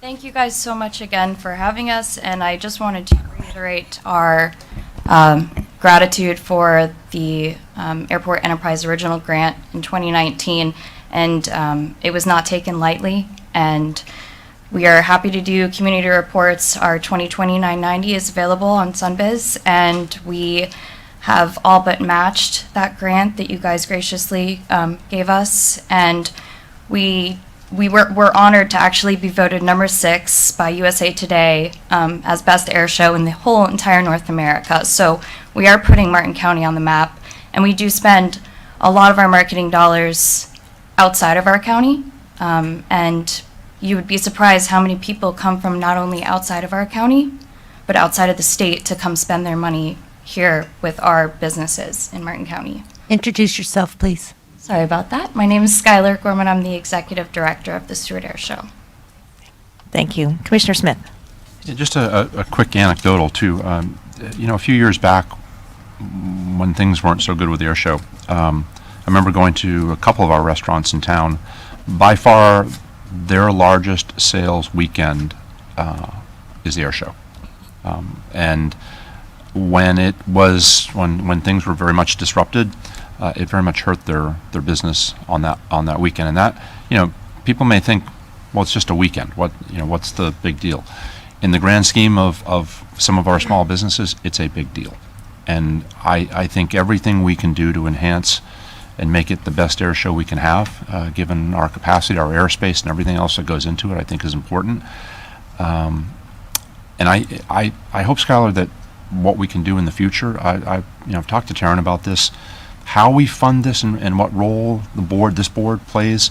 I'd hope maybe next year we could have, before you all get through this year's air show, but next year let's have a conversation about how can we structure a more supportive, better partnership between what Martin County does and what you all do as the air show. Because as Ed said, it's by far one of the more significant events that happens in Martin County. The impacts are far-reaching, and I just want to make sure that you all are able to continue to do the great work you do, and that we can have safe, wonderful air shows in the future. So, thanks. Thank you, Skylar, and I would concur with Commissioner Campy's comments. And with that, we have a motion by Commissioner Campy, seconded by Commissioner Jenkins. All those in favor? Aye. Opposed? Opposed. Motion carries 4-1 with Commissioner Hurd dissenting. Okay. And with that, we are going to, right on the dot, 10:30, take our closed captioning break, and we will resume at 10:40 with board and committee appointments. Thank you.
You're on. Okay, we don't need the gavel, do we? Okay, good morning. Welcome back to our November 2nd Board of County Commission meeting. And we're back from our closed captioning break and resuming with Board of Zoning Adjustment appointments, presented by Donna Gordon. Donna Gordon, this is for one of the at-large positions on the Board of Zoning Adjustment. Mr. Rodney Sturm received 5 votes. Move approval of Mr. Rodney Sturm. Okay. We have a motion by Commissioner Hurd, seconded by Commissioner Smith. All those in favor? Aye. Opposed? Motion carries unanimously. And our next item is Construction Industry Licensing Board appointments, presented also by Donna Gordon. And this is for 2 consumer representative positions, a plumbing contractor and a registered architect or registered engineer. I'll start from the bottom up. The incumbent for architect or engineer did not reapply, so I'll be soliciting for that position next year. The plumbing contractor, Mr. William Isidore, reapplied. He's the only applicant. And the consumer representative, there's 3 applicants on your voting sheet. And Ms. Nancy Lapierre received 5 votes, and Mrs. Pam Oletti received 4 votes. I don't think that's correct. Well, Why? because I didn't vote for either one of those. You have to vote for 2. Oh, okay, sorry. Move approval of William Isidore and Nancy LaPierre and Pam Oulette. And if you could designate one of the consumer positions for a term to end in November of '22 and one to end in November of '24. Anybody have any preference? Pam for 24? Pam for 24. Okay. Okay. So we have a motion by Commissioner Hurd, Second. seconded by Commissioner Jenkins. All those in favor? Aye. Opposed? Motion carries unanimously. Thank you. And we have our Treasure Coast Health Council appointments. The incumbent, Ms. Frank, did not reapply. There were 2 applicants, and Dr. Tina White received 4 votes. Move approval of Dr. Tina White. Second. Okay, we have a motion by Commissioner Hurd, seconded by Commissioner Jenkins. All those in favor? Aye. Opposed? Motion carries unanimously. Thank you very much. Okay, moving on to departmental number 1, Office of Management and Budget items which require board approval, presented by Jennifer Manning. Good morning. Good morning, Commissioners. Jennifer Manning, OMB Director. I have 6 items on the agenda. The first item is permission to apply for the Clean Vessel Act Operations Grant. It's for the pump-out boat operations, and it covers salaries, repairs, and maintenance. And the grant is approximately $80,000, or 75% of the operational costs. What's that boat called? Pump-out boat, Mrs. Poop. Yes, I didn't, yeah. Okay, the second item, I'm just going to introduce the item, and then we'll have presentation from Chief Chanchuli and Matt Resch. And it's permission to apply for the Federal Emergency Management Grant for assistance to firefighters for staffing for adequate fire and emergency response. They were asking for approximately 40 firefighters, and they'll be here to do a presentation, and here we go. Good morning. Good morning. Good morning. Just please state your name for the record. For the record, my name is Chad Chanchuli, Fire Chief for Martin County Fire Rescue. Matt Resch, Fire Rescue Administrator, Martin County Fire Rescue. So today we come before you to request permission to apply for the 2022 FEMA SAFER Grant. And what FEMA stands for, the SAFER Grant, what it stands for and what it means is a federal funded program through FEMA that allows municipalities to increase their workforce over a 3-year term, and it has a fund matching program to it allows them to slowly absorb the full cost of those employees over 3 years. So at the end of 3 years, that municipality would absorb the full cost of those employees. So what SAFER stands for is Staffing for Adequate Fire and Emergency Response. So quickly, what I want to do is just take you back to 2009. Our request is for 40 FTEs, like Ms. Manning just stated. In 2009, we went for our first SAFER grant. Since 2009, our emergency response has gone up by 49%. It's a huge increase since '09. So with that, we had to increase our amount of trucks that we put on the road to meet the demand of the public. So we added 5 additional rescue trucks to meet that call load. So the question I would have is, why is that increase at 49% when it doesn't match the population growth of Martin County since 2009? And it's a valid question. So what I'm doing is I'm pulling out some data points to just illustrate where these increases are coming from.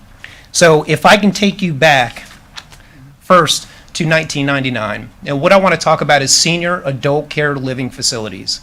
In 1999, we had 5 senior adult care living facilities. Now, to this day, we have 16 of those facilities that are built and functioning. One senior adult living care facility generates multiple EMS calls in a day, just one, and we have 16. Next, I want to share call types. I'm only going to share 5 call types, but I'm going to give you a 1-year snapshot of 2019 to 2020 to show you the increase of those call types. So the first call type I want to share is a cardiac arrest. And for the general viewing public, when I say cardiac arrest, this means an individual no longer has the ability to sustain life on their own. This is no heartbeat, no respirations. This is when our response time is paramount because seconds do count. Our goal in fire rescue, when we receive a 911 emergency response call, is to be at your location, your emergency location, within 6 minutes, especially for this call type. So that 1-year snapshot, that call type went from 194 to 330. That's a huge jump. Next call type I want to share is structure fires. Now, when I say structure fires for the general viewing public, I'm referring to a house fire and or commercial fire. A structure fire, and I'm going to reference a house fire alone, but I'm going to use the term structure fire. But a structure fire is the most manpower intensive call that we have within fire rescue because of the amount of bodies we need on scene to effectively mitigate that call. We have to assemble a minimum of 15 to 20 personnel to meet all the goals and objectives of that call. If you think about today's construction, a residential home, just the content that is made to construct the home, the material they used. If you think about the content inside the home, the furniture, the synthetics that are used, the burn times are much quicker and they are much hotter. Translation to fire rescue is our window of opportunity is very, very narrow to make an immediate impact in that call. If we have to go in for a victim retrieval, we have a very small window to make this happen. That's why it's paramount that we're there in the correct amount of time.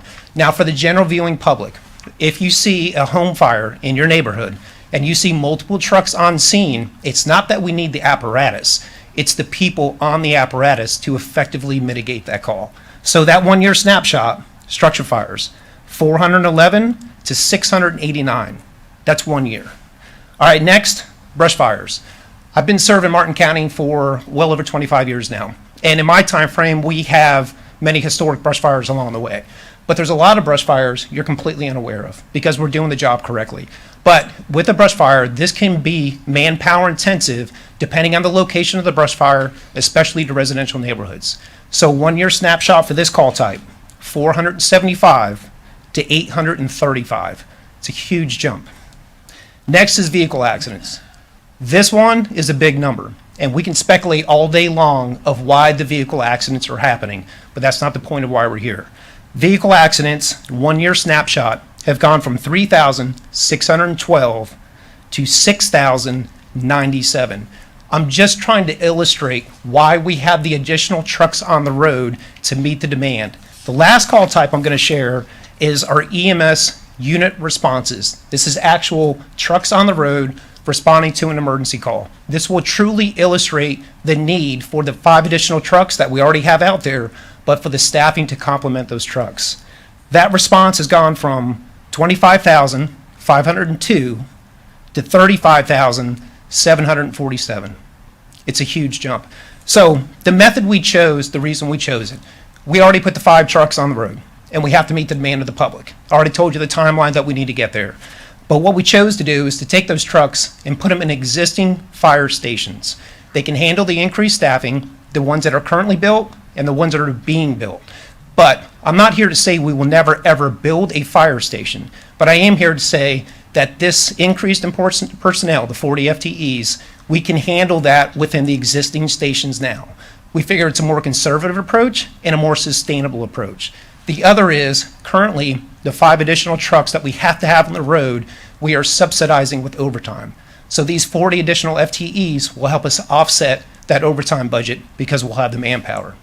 So with that, that just concludes a snapshot of the reason we're requesting to apply for the 2022 FEMA Safer Grant for 40 FTEs. If you have any questions.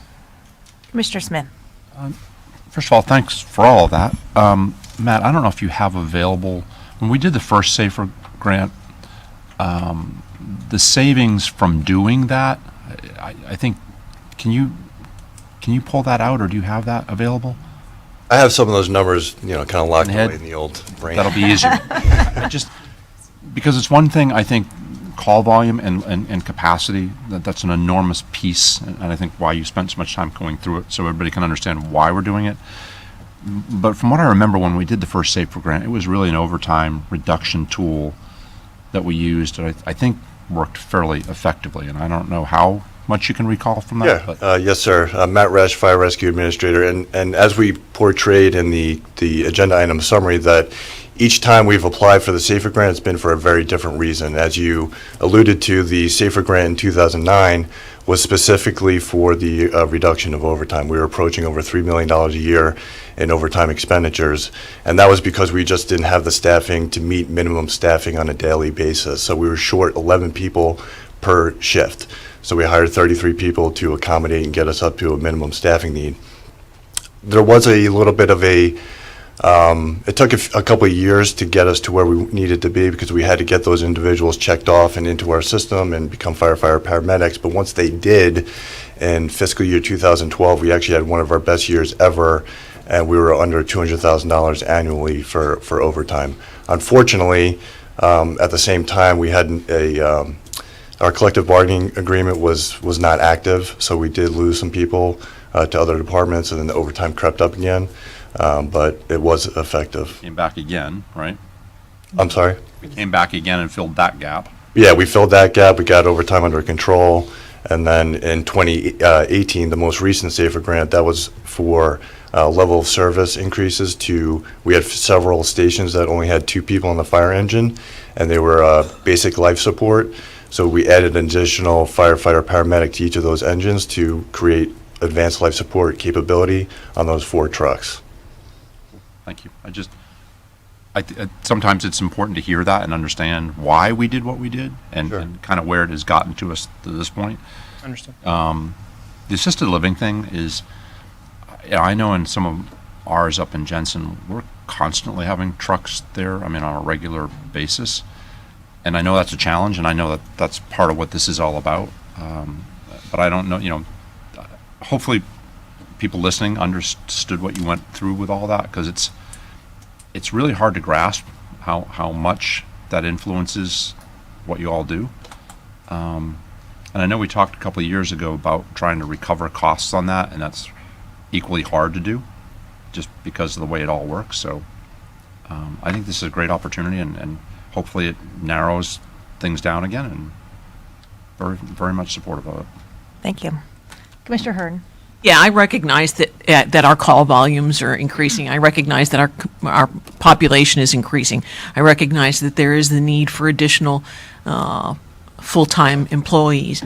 However, we continually rely upon, we have emergencies, we rely upon Safer Grants to fund the first 3 years of the additional employees, and it's never 10 or 15 employees. It's 33, 24, 40. They're big numbers, and they happen overnight, and then in 3 years, the obligation for the entire group is the county's responsibility.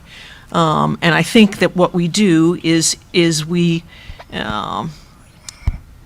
create some of our own problems through our contracts that don't meet our needs, and so we're I recognize that there are changing situations in our county, but man, every 10 years, adding on 30 more employees, 40 more employees, and then that responsibility is entirely ours forevermore, plus the additional fire stations, plus the additional equipment. It's just too much. So I'm unfortunately not going to be supporting this. I think we fall back on the availability of these SAFER grants to bail us out of a hole that we've helped create, and then you'll be back here in another 8 years asking for another cure. So I would ask commissioners that we separate this agenda item out of this Okay. Department 1. Commissioner Camping. Thank you. I will be honest that when I first heard this request, I was a little concerned. Not so much on how I felt about it personally, on just how it would be perceived. I thought, Chief, you did an excellent job of laying out why this happens. You know how I feel about public safety. I hear it over and over from my constituents when I'm meeting with them. I'm known for having, been out front on some of these issues, so I have a lot of folks that will come up and say that they appreciate it. And sadly, all of us, have had either, a loved one in our family or know someone that you work with or you go to church with or in your neighborhood, that have had to use your services. And I always say that when people dial 911, it's not to tell you they're having a great day. And so with that in mind, I hear and respect my colleague, Commissioner Hurd's opinions. But this is not a hole that we dug or that you all dug. It's just the nature of our community. We do have one of the older communities in Florida. The nursing home issue has come up every time some applicant comes forward and asks to build one. We always talk about, the new burden on our fire rescue system. You never built a assisted living facility. I'm pretty sure none of your department has ever. There's no fire rescue assisted living facility. So you are then seeing what happens in our community, what we vote on, and then you're responsible for handling it. There's no ability for you in the department to say, we won't. That's not an option. So I don't believe that you've dug a hole for yourselves. I think that the concept, and Mr. Resch was the first one to do it, and he's an expert for, like many of our staff members, for finding money. And so I don't look at the SAFER grant and be like, well, we have the SAFER grant to bail us out. No. Plenty of communities are just hiring people and either don't know about the SAFER grant or don't have the wherewithal to apply accurately and effectively. I'm sure it's not an easy process.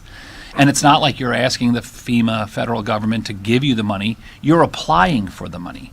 You're asking them to review our set of circumstances and see if people, unbiased, not in our community, that are professionals, can look at this situation that you're presenting and say, here's our calls, here's our current situation, and we believe we need additional personnel. Do you agree? I think the SAFER grant is perfect. It's almost like having an audit. It's not like Chief Chanjulia came forward and said, I want to have more people. You've looked at an issue and you've sent it up to Washington, I guess, wherever they're doing this, and they'll decide, is Mr. Resch, every SAFER grant approved? Not just ours, in general. They don't approve 100% of the applications, correct? No, absolutely not. The Assistance to Firefighter Grant Program, the FEMA program, is a very competitive application process. It's not just the SAFER grant. We just recently were awarded one for equipment. So there's different, variations of the AFG grant, but yes, it is very competitive. Right, and it's competitive because a lot of people probably that do know about it either submit the application inappropriately, it's not completed accurately, or their thought of the fact that they would need additional personnel, the FEMA folks or whoever's making that determination disagree. So from my point of view, that's extra money that's coming to our community. Whether the SAFER grant program existed or not, you still need the people, correct? That's correct. We already put the trucks on the road. So the SAFER grant, how much is it going to be for the people listening at home? The So grand for total every- for 3 years. Yeah, I have the fiscal impact highlighted here, so you can see we're making the assumption that it's going to be a 3-year performance period, which would be the same as the grant that recently expired, in which there is a 75% federal match for the first 2 years and then a 35% match in the final year. So the county obligation would be 25% in the first 2 years and 65 in the final. So you can see as you extrapolate out all the costs, over the course of the 3 years, the total federal match would be estimated at 5.8 million, and the county match would be at 4.5. Okay, so what we're basically saying from that is that after 3 years, we will have been getting just shy of $6 million from the federal government. Correct. That if you did not apply, didn't know to apply, or applied incorrectly, you would not be getting. Correct. And if we need, so I break it down in my mind to decide, okay, do we need the personnel? And I thought you've made a pretty compelling argument, and I appreciate that. 2 questions for you with that. One, the year that you selected, that's not an anomaly year, correct, or is it? No, it's not an anomaly year. It was just for strong data. That was the year that I pulled up to show you how the increases happen, and that the trends are always up. They dip, they go back up. Our trends don't go down. So the population growth increases, the emergency calls increase with. So it's not like 3 years from now, you'll be like, oh my God, we have all these extra people, and the calls just stop coming. Correct. The other point that I'd want to make is that what you said originally is that the call volume increases are way more of a percentage than our population increases, because some people will say, well, you know, we've had an explosion in population. I don't believe that that's the case. Our population is aging. That's happening everywhere. So that was it. And then I know that you've also been working with Ms. Krista and our administration on more fairly understanding what our other municipalities that you do joint service agreements with, mutual aid situations with our other municipality fire departments. That's also being worked out to be a little more fair. So I appreciate that. And the final thing that I will say, Ms. Chair, is the fact that when you say 40, what most people have to remember is that you're a 24-hour-a-day, 7-day-a-week, 365-day-year operation. It's not a Monday through Friday. It's not a 7 days a week, 9 to 5. You really only need a third of that, but you need to do it 3 times. So that's why when you say, well, how come it's not 6 or 7 people? Well, 6 or 7 people is not going to do it. It's 24 hours a day, 7 days a week. So I have taken the information that you've given me, not just this morning, but in the past couple of weeks, and this is not a guarantee, as Mr. Resch said, but I'm willing to support the process of asking the federal government if they believe what we are saying, and I hope they do, because it's an extra $6 million for us, and because if they say no, the need doesn't go away. We just have to figure out how to pay for it in some other way, and I would make a motion to accept staff's or Fire Rescue's request to apply for the SAFER grant. Thank you, Commissioner Campy. Commissioner Jenkins. I'll second that, and again, following Mr. Campy is great for me. So, you know, I was shocked, you know, when you came to, we've met a couple of times, and I just want to say that you did a fantastic job today, because the first meeting I was going, okay. Today, summarizing this, you knocked it out of the park. I think that everybody can understand exactly why we're in the position we're in, and the SAFER grant is a viable, logical vehicle for us to accomplish this need. So with that, I think I already said I'll second the motion. Thanks. Thank you.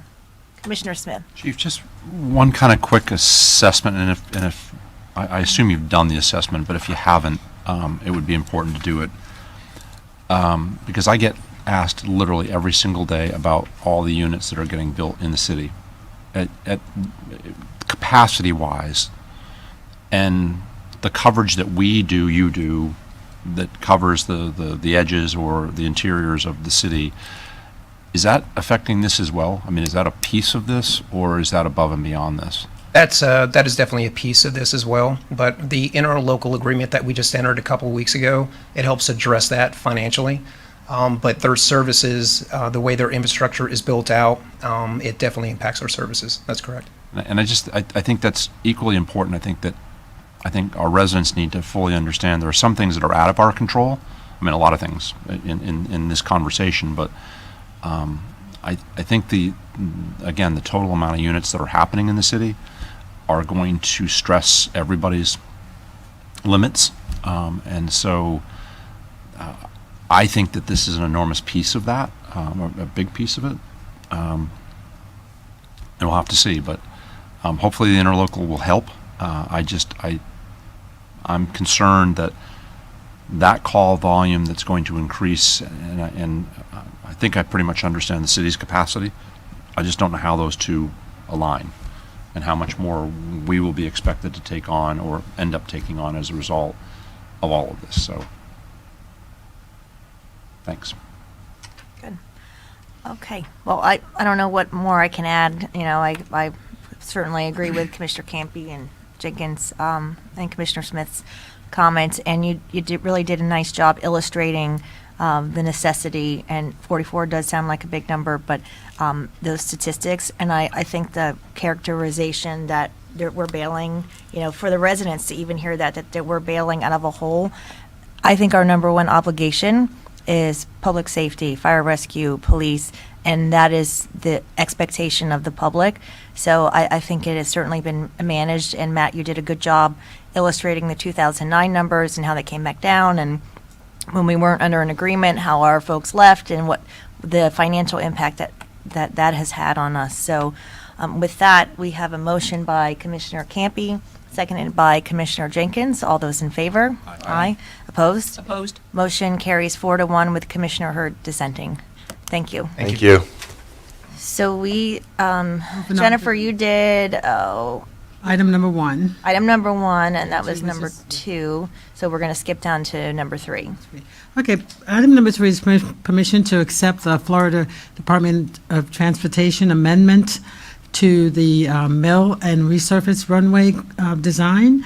They're adding an additional $98,780 to the design of that runway, and there is a $19,756 match, which will come from the airport reserves.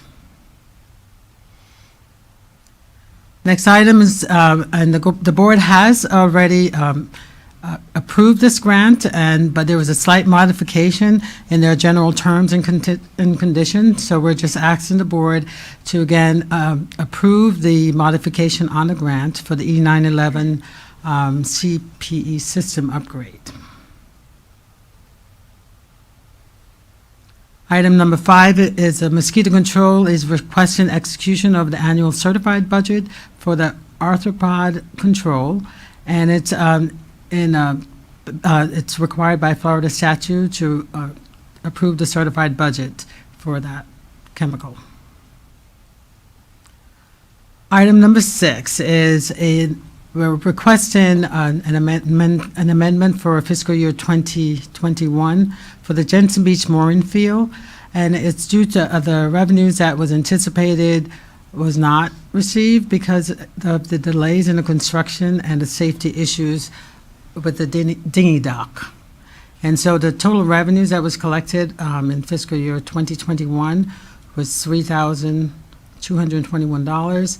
And we're requesting $90,000 from the general fund reserves to cover the costs for the mooring field.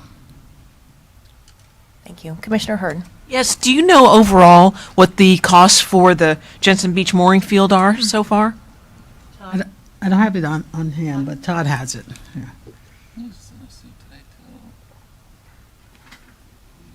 Good morning. State your name for the record. Good morning. Todd Faust, Parks and Aquatics Administrator for Martin County. Commissioner Hurd, the last year in the 2021 budget, of course, we had more operating expenses because we were doing a startup of the business. So we purchased more equipment, office supplies, truck and a boat to start operating the mooring field. So you wouldn't incur those costs, though, in this operating budget necessarily. So to date for the 2022 budget, we've just had our advertising expenses for promotion, which is a couple $1,000, and the staff for the harbor master position. That's it. Is the $90,000 for construction or for operating? That was for operating, for startup of the mooring field. About construction, because we had a dinghy dock that was constructed and then was deemed unsafe, that it was due to a design defects. Who paid for the new dinghy dock, for the new design and for the new construction? Did the designer the construction bear any of the responsibility for the mistakes that were made in the first dinghy dock, the only dinghy dock? I'd be happy to answer that question. I'm George Zama, the Public Works Deputy Director. So it was a shared responsibility between the contractor and the engineer, their engineer of record, as well as our engineering consultant who performed the design criteria. So the contractor reimbursed expenses in the order of $120,000, but the county did contribute added costs to substantially improve the dock system as well. So it was somewhat shared, but the contractor did take responsibility for the failure of the aluminum dock system. And so has the old dinghy dock been removed? Yes, it has. Is the new dinghy dock being constructed? Yes, it's almost, construction is almost completed, and there should be delivery, and there's an estimate, I think, of 2 weeks for installation of the new dock. Okay, thanks. So with that, can we include the item I'll move items 1, 3, 4, 5? 5, and 6. Okay, Second. thank you. All right, with that, we have a motion for items 1, 3, 4, 5, and 6 by Commissioner Smith, seconded by Commissioner Jenkins. All those in favor? Aye. Opposed? Motion carries unanimously. Thank you. Okay, our next item for today is departmental number 2, contracts that meet the threshold for board approval, $1 million or greater, presented by Christy Brotherton. Good morning. Good morning, Commissioners. Christy Brotherton, Purchasing Manager. Since Chief Chinchilli and Mr. Rush did such a great job, I'm going to bring him back for some more torture. But before we begin, I do have 3 items for your consideration today. The first one being the Aeromedical Transport Services Agreement. The agreement that was included in your agenda was slightly modified. You should have received a copy of that. The change was made to Section 12.0, Quality Management Tool. The change is highlighted. Otherwise, the agreement is as submitted. So as I said, the first item is Aeromedical Transport Services Agreement. This was an RFP. We went out to bid for this back in May and have worked through the selection committee process up until now. Staff is looking for board action to award the contract to Air Methods Corporation. Mr. Brandon Ryan from Air Methods has made his way here from Nashville. He's in the audience if you have any questions. Staff is also asking that the board authorize the chair to execute the Air Medical and Support Agreement. And with that, I'm going to turn it over to Chief Chinchilli and Mr. Rush. For the record, Chief Chanchuli, Martin County Fire Rescue. So this contract, we're very excited to share. The air medical program that we have, LifeStar, it is a trauma transport program, and this is for the general viewing public. I just want them to understand what I mean by trauma transport. So in Martin County, we do not have trauma hospitals. Anyone that is qualified to be a trauma patient, and is a very strict criteria to be considered a trauma patient, you have to be at a trauma facility. The only trauma facilities we have are located to the county north and the county south. So we have to transport them to that destination. We have 60 minutes, and this is proven, it's a fact, 60 minutes from their time of injury to get them to that facility. So when we built out our administrative team in fire rescue, we looked at all aspects of fire rescue to see where we can find some efficiencies. LifeStar came up pretty quick, and here's why. The current program we have now with LifeStar, it's our trauma transport program. It is roughly $2 million in deficit each year. That is something we felt really wasn't sustainable. So first we evaluated the need for the program, right? I just shared that we don't have trauma facilities here in Martin County. And if we chose to drive our patients to trauma facilities and not fly them, here's what would happen.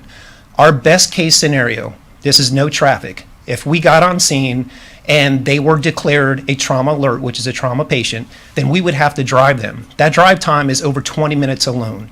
Now, let's include if we had to perform vehicle extrication. And then let's include we had to do our first initial treatment modality on our patients. We are degrading into that 60-minute time frame. So it was easy to establish that if we put them in a helicopter, that flight is roughly 6 minutes. So that's where we really buy our time for our patients. So there was a definite need for the program. Now, to address the financial model of the program. We know we need it. How can we do it better? So we had the opportunity to go out for bid. Lifestar's contract came due. We had 3 vendors that participated in the process. And we built out a selection committee, and I brought them with me today, and they did a phenomenal job. They took these vendors, they took them to task, and they wanted to do it in a better financial way than it was set up today. We were told in the beginning it couldn't be done, but they had proven that it can be done, and we're doing it now. And here's the difference. In a 7-year term of this contract, we will save the taxpayers $10 million. It is a huge savings. Here's the best part. The program didn't change. The only thing it did is actually it got a little better, and here's how. The helicopter that they're choosing to use today, it's a more efficient helicopter, better patient access, and it's better treatment for our medics in flight during the transport of the patient. The helicopter pilots even have the opportunity to switch over into the new vendor if they choose to do so. It's in the contract. So even they have the opportunity. Our flight medics are still on there. It's controlled with our medics, our protocols, our medical director. And here's what it's not. It's not dependent on something, and this is for the general viewing public, something called interfacility transport. A lot of programs will come in and they will set up contracts with different hospitals, and they will fly a patient from one hospital to another because it's considered a guaranteed pay. It helps with their profit margins. The problem with that model is it is not available for the people that are having the true trauma incident in our county. So we don't like that model. So it is being ran the exact same way it is today. We do pick up some interfacility transports today, but it's far and few between, maybe 4 to 5, and they're from our local hospital with most likely our citizens. So 4 to 5 we can sustain, but that means it's available the rest of the time for our community. So we're really excited about it, and I wanted to give accolades to our team for really doing their due diligence to bringing this final product to you because they did a phenomenal job. And one more thing to add, because this is really important. Chief Parks, it's his birthday today. Oh. He's actually here. Yeah, so I thought that was great. Happy birthday, Chief Parks. So we do have the vendors from Air Methods here, and so feel free to answer any questions you may have. Anybody have any questions? It's great. Great job.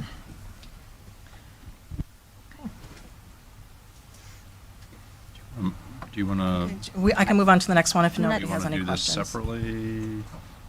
I'll make a motion that we approve this item separately, just. I'll second it. Somebody wants to do something different. Just second it? Yep. Okay. All right, so we have a motion on the floor for item number 1, Aeromedical Transport Services by Commissioner Smith, seconded by Commissioner Jenkins. All those in favor? Aye. Opposed? Motion carries unanimously. Thank you. Thank you. May I just add that since we were talking about veterans this morning, the chief is an Army veteran and both of his sons serve in the U.S. Army. Thank you for your service. Okay, the second item for your consideration today is our underground utility construction continuing services agreement. This contract has a maximum not to exceed value of $7,500,000 with a maximum not to exceed contract term of 5 years, which is 3-year term with 2 one-year renewal options. Staff is recommending that the board award the contract to Felix Associates of Florida, Underground Construction Management, Coastal Land Development of Martin County, Johnson Davis Incorporated, Sunshine Land Design, and Jamie Underground. Staff is also asking that the board authorize the county administrator or designee to execute any and all documents relating to this request. Lastly, we have a change order for the Old Palm City Neighborhood Restoration Project. The purpose of the change order is that additional drainage scope was needed to complete the project. This change order also includes any overruns or underruns on the original bid items. As you can see, change orders number 1 and 2 were approved administratively because the overall change orders were less than 10% of the original contract. And with that being said, Staff is recommending that the board approve change order number 3 to the contract with Heavy Civil Incorporated in the amount of $59,942.58, and move that the board authorize the county administrator or designee to execute any and all documents related to this request. And that concludes this item. Is there a question on this particular item? So I'll move all the items, but then if there's a second, I want to add a comment after that at the end. I'll second. Okay. I just, Commissioner Campy, I just want to again publicly congratulate you on your project on Map Road. I know it's not necessarily part of this item, but it's in the neighborhood. I happened to go through twice last week. It's really nice. It came out really, really well. The contractor is doing still an amazing job. I know it took years for us to get there, and a lot of public outreach and a lot of public support over years. But well worth it, and spectacular job for your community. Thank you very much. I did get a report that you were in District 5, and I have that on all of you. Any of my colleagues come into the district. How many times was I there last week? Well, I know you get your hair cut in District 5, and I appreciate that very much. So, yes, I appreciate it. It was a team effort. Thank you, Commissioner Smith. I'd like to use this to say that Susan Corus and George Pistorius from our CRA department worked on that project like it was their own. And so many other county employees have really worked very hard. It's come out nice. We still have some other finishing touches. We're working with the chamber for some murals. I've always liked what they've done in Hobe Sound with murals. And then we're working with Parks and Rec and General Services and Public Works right in between the fire station and Rec Centel's office there for a lot of other exciting things. So thank you for that, Commissioner Smith. Thank you, and I forgot, we have a motion on the floor by Commissioner Smith, seconded by Commissioner Jenkins. All those in favor? Aye. Opposed? Motion carries unanimously. Thank you, Christie. Okay, our next item for today is Departmental Number 3, Neighborhood Restoration Program Update by George Zama. How timely from the last item. Indeed. You sent out a memo? Everyone is super sharply dressed. Everybody today. Nice dark Gotta look the part. You're looking good, man. Thank you. I like his I'm tie. humbled. You look like a hippie. You better get a haircut. So I'm here today to present the Neighborhood Restoration Program, the program responsible for all those CIP sheets every year. We're year 5 into the program, so I think this is a good checkpoint to provide an update on how we're doing throughout the county. So just for the record, I did want to provide the background for the public knowledge. So the Neighborhood Restoration Program was established to address the county's backlog of drainage and roadway infrastructure life cycle decline and failure. At the time of implementation in 2016, most of the county's drainage infrastructure consisted of metal pipe installed within the 1970s to 1990s with a lifespan of 30 years, and most asphalt roadways were in need of resurfacing beyond the average 25-year life cycle. The majority of infrastructure backlog accumulated at the local roadway and neighborhood stormwater system level, as the county has historically been successful in obtaining grants for major roadways, thoroughfares, and main drainage channels and basins. In 2016, the Board of County Commissioners identified several funding sources, including additional ad valorem and FPL, which is Florida Power and Light franchise fee agreement, specifically to be utilized to address the infrastructure backlog. Public Works Department staff had identified areas of deficient drainage systems and roadway pavement through internal inspections, assessments, and ratings. The drainage and roadway conditions were identified within the project area boundaries for entire neighborhoods, establishing larger economy of scale projects. Projects have been programmed annually within the county roads capital improvement plan and strategically coordinated with the county's septic to sewer, water quality needs assessment, and now the resilience program. So, in this presentation, we'll give an overview of the history of how it came about, the funding, priorities, how we've identified projects, the extensive coordination that goes on, and the implementation, what we've been doing the past 5 years. So the history of backlog, that infrastructure backlog and deterioration is a nationwide issue. Many local agencies struggling to identify how to keep up with the repair of their infrastructure, and because infrastructure, like everything, has a life cycle. And as you could see in the slide, we provided metal pipe and roadway, local road, arterial road infrastructure, and it usually, whenever it's installed, the county looks to install the best of materials for drainage and pavement, and it lasts about a third of its life. It does stay excellent to good, and then, as you could see with most infrastructure, after good, it experiences a rapid fall off to fair and poor if you do not keep up with preservation. So there's limited funding for proactive life cycle replacement. Most agencies are in a reactive state. When they see a failure, they address it. If there's potholes in the road, they just repair the pothole. Remember in years past, all the snake lines in the roadway, the crack seal. That is reactive, more reactive procedures for infrastructure. A lot of the pipe we had in the county, like I said, has a 30-year lifespan, and most of it was built in the 70s, 80s, 90s. We're past 30 years. And so a lot of the metal pipe, as you could see in the photo here, there's rotting and corrosion, and that's where you don't see it at the roadway level until you experience a depression in the roadway. And a lot of times it's too late. So those repairs are very costly. Our roadway pavement typically has a 25-year life cycle, depending on the roadway. The local roads, we could get a little more longevity. Some of the higher volume roadways, like a Dixie Highway or Martin Highway out west with heavy truck traffic, are sometimes in the order of 10 to 15 years. And then bridges built in the 20th century were designed and constructed for a 50-year lifespan. We have a lot of structures that are over 50 years old. So part of the overall infrastructure program did address bridges, and we incorporate some of those into the neighborhoods. So between fiscal year 12 and 15, and even before that,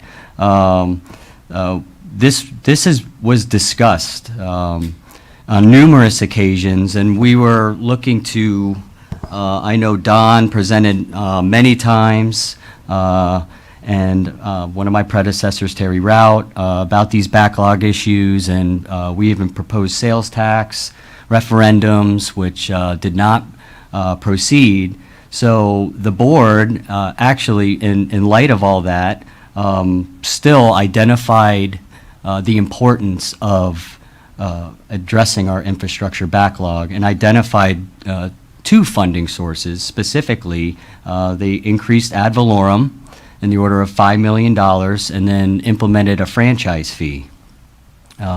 This was both actually in fiscal year 16, and we didn't start to launch the program. There was a couple-month lag to actually get some projects started. And within that franchise-free agreement, there was preservation to replace infrastructure, drainage, pavement infrastructure, as well as water quality. So with that, we help assist the septic to sewer program, because that improves our water quality to our drainage systems. So the current allocations between now and fiscal year 26, we're funding about 45% for drainage. A lot of that is the pipe replacement. 15% towards septic to sewer, 12% to our bridge program. A lot of the bridges we're replacing. Just a little side note, we've replaced 7 bridges in the past 6 years, where a lot of agencies are struggling with deteriorated bridges. We're staying ahead of it.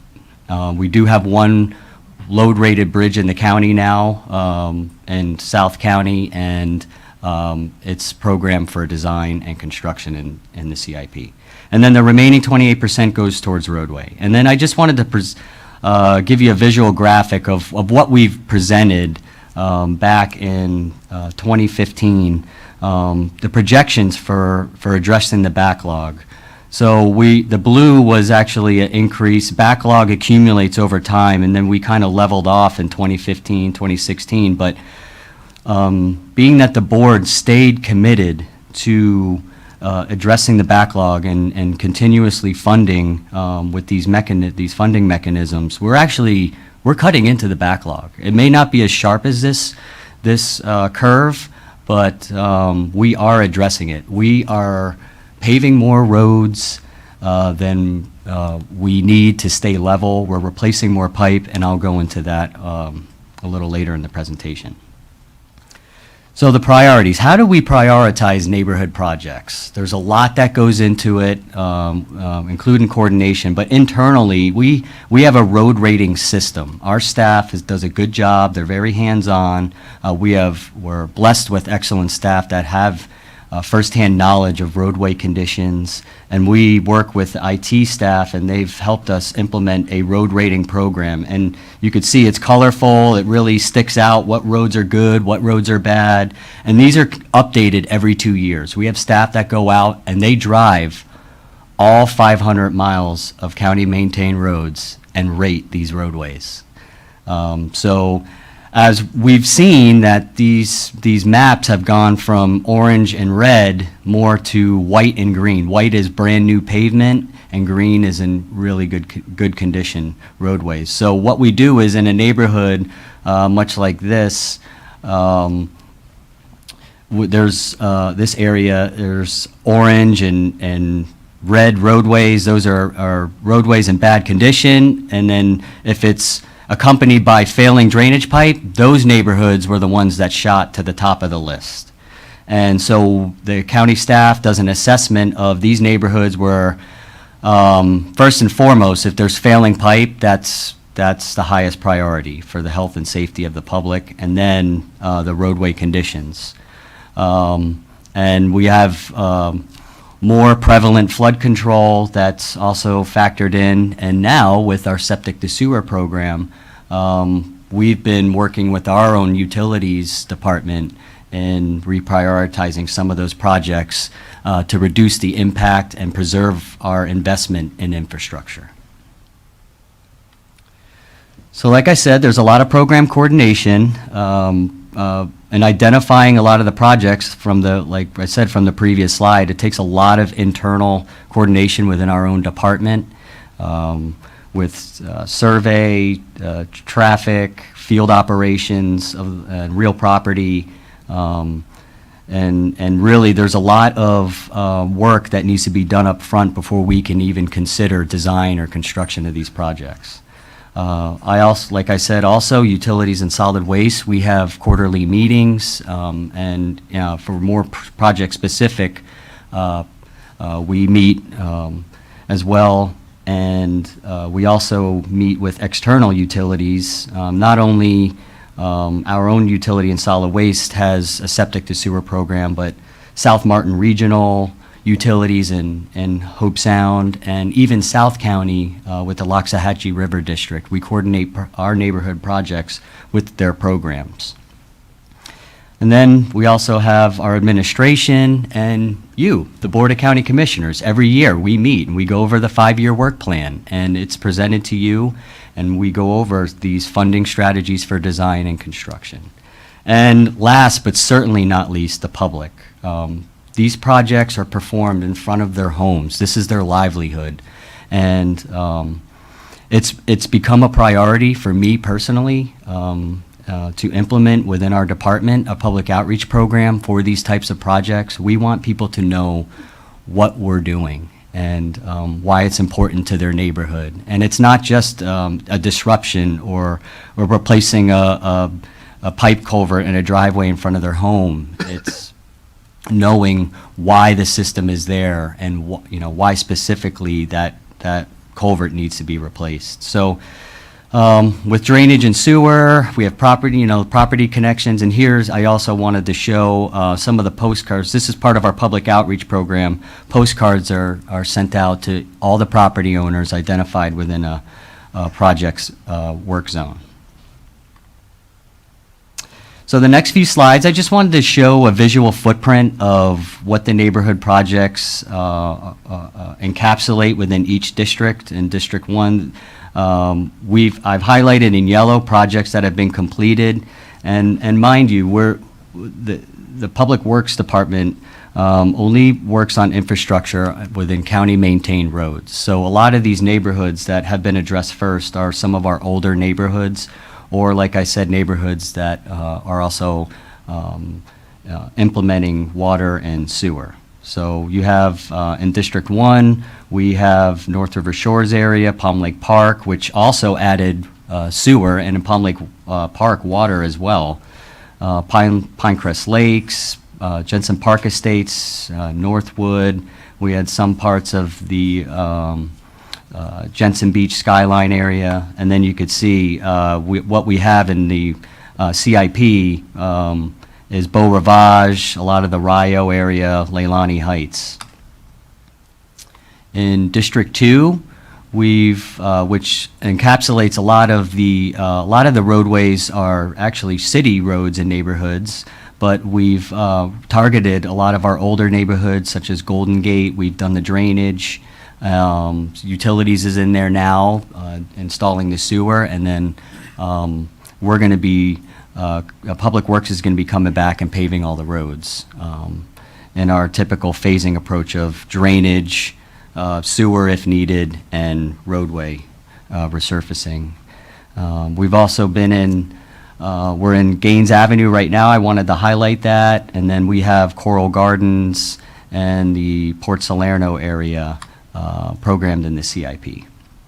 In District 3, this map is zoomed out, but it doesn't inhibit the amount of work that we're doing in District 3. We do have pretty wide footprint with Heritage Ridge. We've done all the drainage, and that was 13 miles of paving that we completed this past year alone in one neighborhood.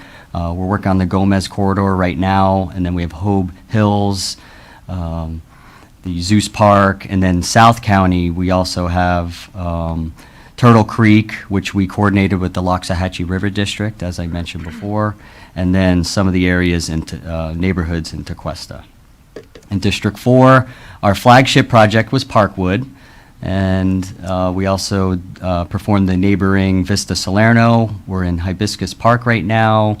We've been in Martin Meadows, out west, Western District 4 in Tropical Farms, and we've also been in Point Sienna Gardens and some of Dixie Park area.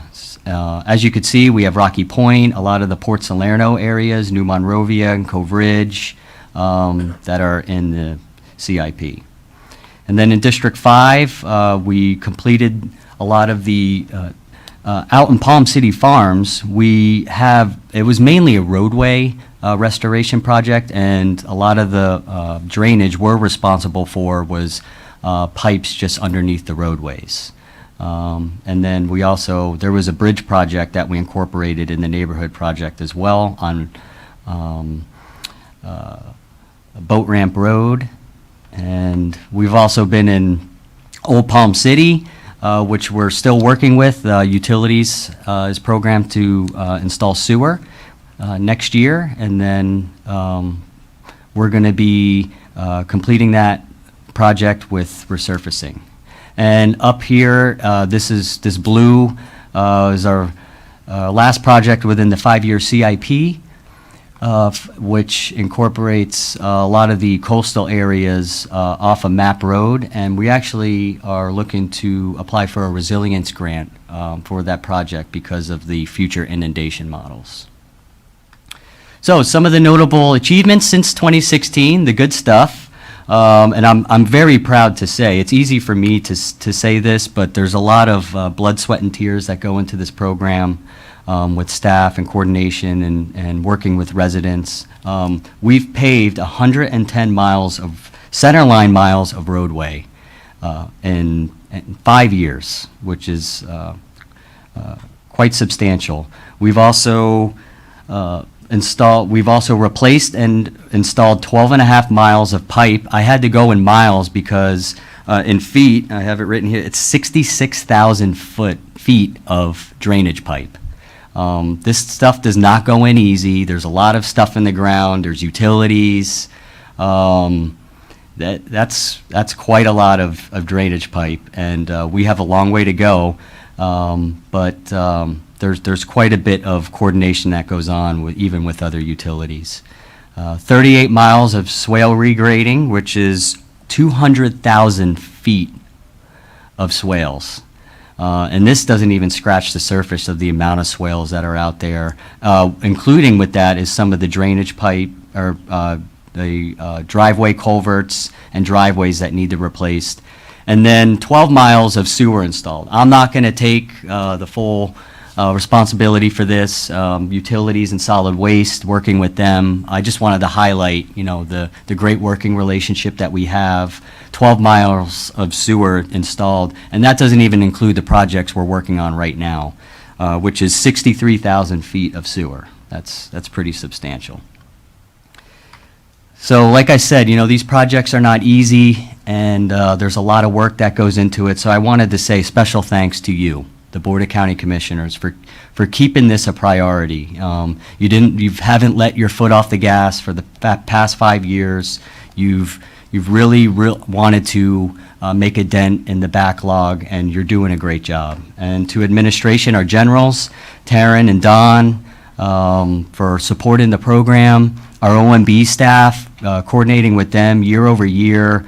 In all honesty, I'm surprised we haven't presented more change orders like you've seen in Christie's item, because anytime you get into restoration work, you're opening a can of worms. So I just got to commend staff for identifying scope appropriately, budgeting accordingly, and making adjustments as necessary. And then our purchasing staff, we're pumping out a lot of projects. We're keeping them very busy, so we appreciate them. Our Public Works internal staff, administration, our field operations team, survey, traffic, and real property, identifying a lot of this scope up front and working together. It takes a lot. Utilities and solid waste, Sam and the group, we appreciate them. And then I wanted to personally identify our capital projects division staff who really implements this program. We have Chris Getzfried, Renee Fresnata, Keith Baker, Matt Halleck, Dave Moore, Charlie McKenty, Kim McLaughlin, Charlie Perez, Jody Newhouse, Ian Knopfla, Justin Deckard, Naomi Felix, Jim Porter, and we can't forget the retired all-star Ken Vreeland and Paul Bangs. So that concludes my item, and I'm happy to answer any questions. It's a great presentation, George. Commissioner Smith. Got to see your retired all-star the other day, Mr. Vreeland. He was cruising through Home Depot. It was good to see him. George, over the last couple of years, we've had multiple discussions on traffic calming in older neighborhoods, and how do we deal with neighborhoods that were never designed to be thoroughfare or through neighborhoods, if you will. And I think probably when they were built and our population base was significantly less than where we are today, there were different circumstances that did all that. And so I'm glad to hear that you say you take it personally, because it's great that you do. The public outreach side of this, and I hope when you build into a neighborhood, so whichever neighborhood we're taking on, individually we're kind of doing this ad hoc as neighborhoods pop up and there's a problem in a neighborhood, and whether it's speed, whether it's traffic calming, whether it's kids, whatever it may be. In these neighborhood restoration strategies, as to me anyway, as important as all the things you went through and coordinating all the various pieces of it, I think we need to make part of it a formalized public outreach in person. Like when you're getting to the point where you're looking out at 3 years or 2 years in your CIP, and you're really starting to gather the data of what's going to happen, and you've started to compile, whether it's water, sewer, whether it's drainage, whatever it is. I think from the traffic calming, safety side of it, speed side of it, I think we got to make that a more formalized piece of it, so that the public or the neighborhoods, not only do they get to understand what you're going to do when you come in and rebuild their neighborhood, but what are the things we can do that weren't envisioned? You know, so like, you know, in my neighborhood, some of them up in Jensen, you know, we've gone in and we've retrofitted and we've done some things to mitigate some of the speeding going on in the neighborhoods. It wasn't a retrofit project, but it was a project that the neighborhoods kind of came and said, can we do this? Can we fix this? So I think if we can build that into the process way up front, so 2 or 3 years out in front of the actual thing happening, which gives people plenty of time to weigh in, give recommendations. You all, whether it's consultant driven or if it's in-house staff that can do it, I think we presented to our neighborhoods probably at least 10 or 12 different physical things that can be done in a neighborhood that can alter the behavior of traffic. And so I say all that because at the point where you're mapping out all this stuff, I think it would be a whole lot more cost effective. You know, we set aside some money in our budget last year for doing this, right? I think as time moves on and we get better at this and you can weave that into your project, it won't be so much that you have to necessarily have this line item sitting out there of, where did it end up, 250,000 or something, or?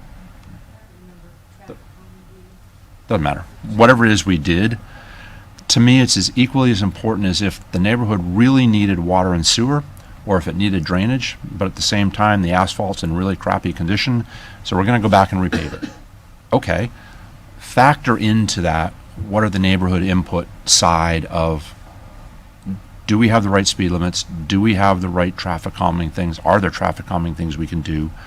A full assessment, I guess, of that from the public side. So if we can, and you know, if the board supports the idea, and if you're not necessarily doing that specifically, I'd love to see you add that into the mix so that the public really does have even more control of their neighborhood in terms of what they'd like to see happen versus the 5 of us up here saying, George, go do your thing. It's a water sewer project. It's a drainage project. How about it? Go, you know, go fix your water sewer, you know? Anyway, I just, if you can do that, if you're not doing it to that extent, I'd love to see you build that into it. I'm glad that you mentioned it because what we're doing now as the traffic calming, traffic safety program is evolving, we in Public Works are always looking for efficiencies, and this is a great opportunity to do that because we have, and whenever we coordinate with the public, it does involve a public involvement meeting. So what better opportunity to present that?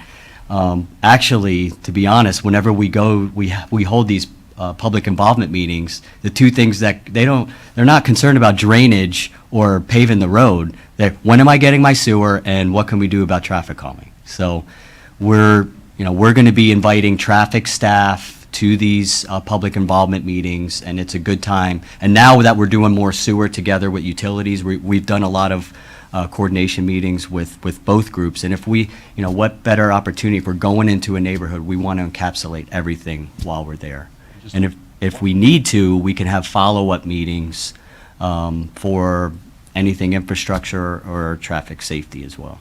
And just one other little piece, George, I think, and you said it, or I said it, when the project ultimately gets bid out, especially the asphalt side of it or the rehabilitation side of the end of the project, building in, if there are needed traffic calming things at that point versus a separate standalone mobilization and contract to go out and fund those kind of things, would seem like it would be a whole lot more efficient and a whole lot more cost effective if you've already got an asphalt company or a construction company out there doing that work. And so I think on a scale of economy of the whole thing, I think we could probably save a whole bunch of money doing that up front. And again, that all for me peels right back to what the neighborhood wants, and maybe even accelerating it at a timeline because, again, if there's only limited funds that we have allocated in this safety fund, if you will, or traffic calming fund, those are only going to go so far because half those features that you build are $70,000, $100,000 kind of price tags. So anyway, great that you're doing it. And then I think in the CIP, if you can report to us on the individual neighborhood projects and say, look, here's an outline of of what the neighborhood wanted. This is what they're asking for. I think it would be helpful for us to fully understand the depth at which we're doing that. Thanks. Thank you. Commissioner Hurd. Yeah, back when we started reflecting on our infrastructure backlog, it was so widespread, and it was the numbers were so daunting. It was insurmountable. We had so many problems countywide, and so that we finally decided to take a comprehensive look and to put some real dollars toward these projects is terrific, and we've these projects, I think that the neighborhood approach has been really successful. These projects are really, really expensive, really, really disruptive. When you start doing a whole neighborhood, you don't know what kind of backlash that you're going to occur. So we've been learning, and I think that we're doing a terrific job at it. So kudos to your department for coordinating with other departments and with the public to make these projects are inherently horrible. The county is in your neighborhood for a long, long time, tearing up the roads, tearing up your drainage, tearing up your culverts. So keep up the good work, and also, and this is completely unrelated to any of this, but because Jim Gordon and George Zama are in the room, I want to ask the question. Last week, I think it was Thursday, I and everyone I know in the county was stuck in traffic at about rush hour because there were trains stopped on the track all the way from Monterey to Cove Road. I was at Lowe's, and it took me, so I went through Port Salerno. I think that the stop had just occurred, so I started evaluating. I went north. It was way worse. Swung around, did a U-turn, went south, kept going south till I got to Osprey.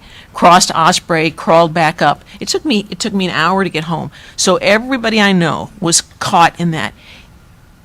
Is this related to the Brightline improvements that are being done? No, I happen to be in that too. Can we expect more of these horrible disruptions? It was a track switch. So what I witnessed was the one train pulling over and then the other train being allowed to go north. We didn't have side extra tracks, so is this going to be occurring with more frequency? So, Jim Gordon, Public Works Director, I did speak with FEC after that, and it was related to the construction, only in as much as there was a problem with some construction that had been done to allow a track switch to happen, so they had to stop the trains to make that a reality. It's not a Brightline issue. It was more of a construction issue, not unlike what we see on some of our projects where we have delays. I was stuck here and couldn't get back to my house, so I feel your pain as well. But I don't think that we're going to expect to see that type of thing in the future. Okay. Well, it happened to be two very long trains Correct. too. Yep. You know where we don't have those issues? In Palm City. District 5. Staying on that side of the tracks. Thanks.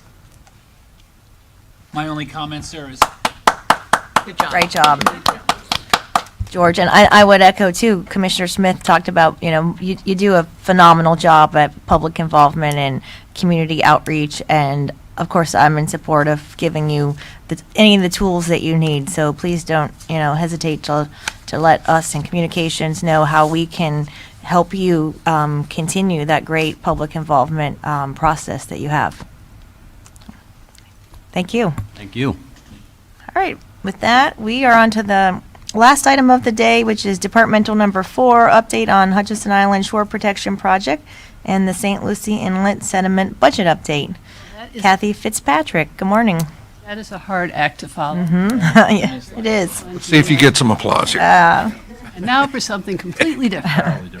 Okay. I'm Kathy Fitzpatrick, coastal engineer from Martin County, and I'm here to do an update on the coastal program and focusing on two of our main projects, the St. Lucie Inlet project and the Hutchinson Island Storm Protection Project.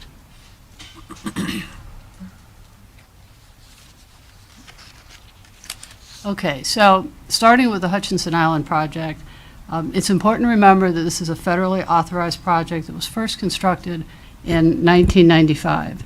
It spans about 4 miles of the beach, of the county beach, starting at the North County line and coming south almost to Santa Lucia Beach.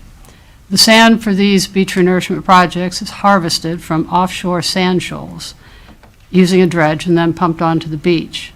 But prior to the use of any sand source or shoal, a considerable amount of testing and surveying is done to ensure that the sand is in fact beach compatible and that there are no other resources being impacted by these projects. Since the initial project, the county has partnered with the Corps on 5 additional projects, as shown on the timeline here. We've been successful to date in maintaining full participation by our state and federal partners, which means that typically we pay about 25% of our project costs.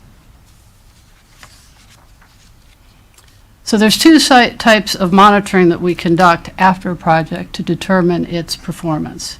There's physical monitoring or surveying and biological monitoring. This slide illustrates the physical survey data that we gather on an annual basis. As an example, the red line on this graph shows the 2005 pre-project eroded shoreline that existed after Hurricanes Francis and Jean. This highly eroded condition shows just how hard that beach was working to protect us during those storms. The dark black line shown is the construction template, which is basically the shape of the beach when it's constructed. And that was designed specifically to give the project a maximum life cycle while still protecting our nearshore resources. The black dashed line shows the minimum profile that will continue to provide adequate storm protection. The annual surveys that we do help the county and the Corps track the movement of the shoreline back towards that dashed line and determine when it's time to plan for our next project. Since the original 1995 project, there has been just over 3.5 million cubic yards of sand placed on the beach between our North County line and Santa Lucia, and our next project is scheduled for 2026. The second type of monitoring that we perform is biological monitoring. Coastal projects are constructed in environmentally sensitive areas, so special care has to be taken to make sure we limit with the goal of eliminating any negative impacts to those resources. This is complicated by the fact that most of the impacts would occur under the water where things are largely out of sight. And it's for this reason that we do extensive in-water monitoring of our submerged resources. We're watching for any changes that may indicate an impact from our work. Of course, we also monitor the ecosystems on the upland portion of our beach, for example, the nesting sea turtles and shorebirds. Monitoring is continuing so that staff can track any further changes and adjust the plans as necessary for the next project.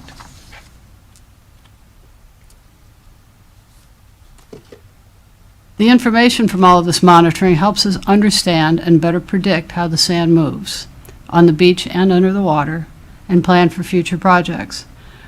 We're currently using this information in discussions with the Corps of Engineers Jacksonville District on the resilience of the beach to sea level rise and to determine if any modifications should be made to the currently authorized project. The next steps that staff is now undertaking include a detailed analysis of the coastline, followed by an in-depth study of resilient beach templates. Further investigation that will include modeling of these alternative templates will be conducted before the next FDEP permit application, and modifications to increase resilience will be incorporated as necessary into the new project proposal. This next project is scheduled for 2026, as I said, and we'll start looking for federal funding in 2024 so that plans and specs can be developed. Now, on to the St. Lucie Inlet. So I'm going to do a little bit of a look back to set the stage. Our very first sediment budget for St. Lucie Inlet was completed in 1994. The report was then submitted to DEP, Department of Environmental Protection, and ultimately was incorporated in our first management plan, which was issued in 1995. Sediment budgets are an analysis that helps us understand the impacts to adjacent beaches caused by the existence of an inlet. We know that tidal movement of water in and out of an inlet interrupts the natural flow of sand moving primarily north to south along the beach. I'm going to try an analogy. I'm going to channel my best John Mayall on this. You can tell me if it works. You can kind of think of this as an intersection where the inlet is a corridor for east-west travel. The longshore current that carries the sand along the coast is our north-south artery. But the analogy kind of breaks down here because unlike our roads, we don't have any stop signs and we don't even have speed tables to control the traffic patterns. Everything is happening at once, and it's easy to see how the steady flow of sand along shore is disrupted by the tidal flows of the inlet. This is sort of like when you get stuck in a right turn lane in heavy traffic and have to make that turn that takes you off your planned route. The sediment budgets give us insights into the way that all of these processes interact and the extent of the magnitude that sand movement is altered. As you can see in this slide, we have updated our sediment budget 3 times in 2006, 10, and 14, with the work that we've just completed being the 4th update. The Inlet Management Plan, which is issued by the state, has only been updated once in 2016. When we submitted our new draft sediment budget to the state last Friday, we initiated a new inlet plan update process. So to prepare for this update, staff began work on the 2021 sediment budget update in the summer of 2019 by beginning to collect a comprehensive new data set and continuing that effort over a 12-month period. During this time, multiple instruments were deployed to determine tide and current measurements, and additional hydrographic surveys were also conducted.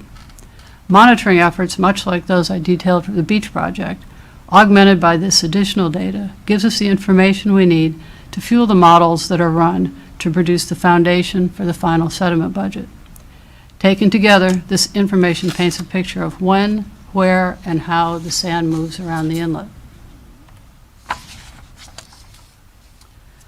Our long-term and comprehensive data set allows us to look back through time and identify changes in infill patterns in the inlet.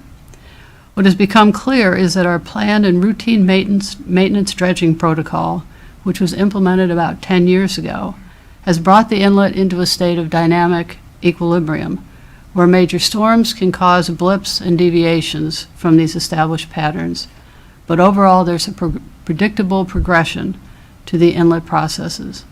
This allows more successful planning and continued timely maintenance and sand bypassing.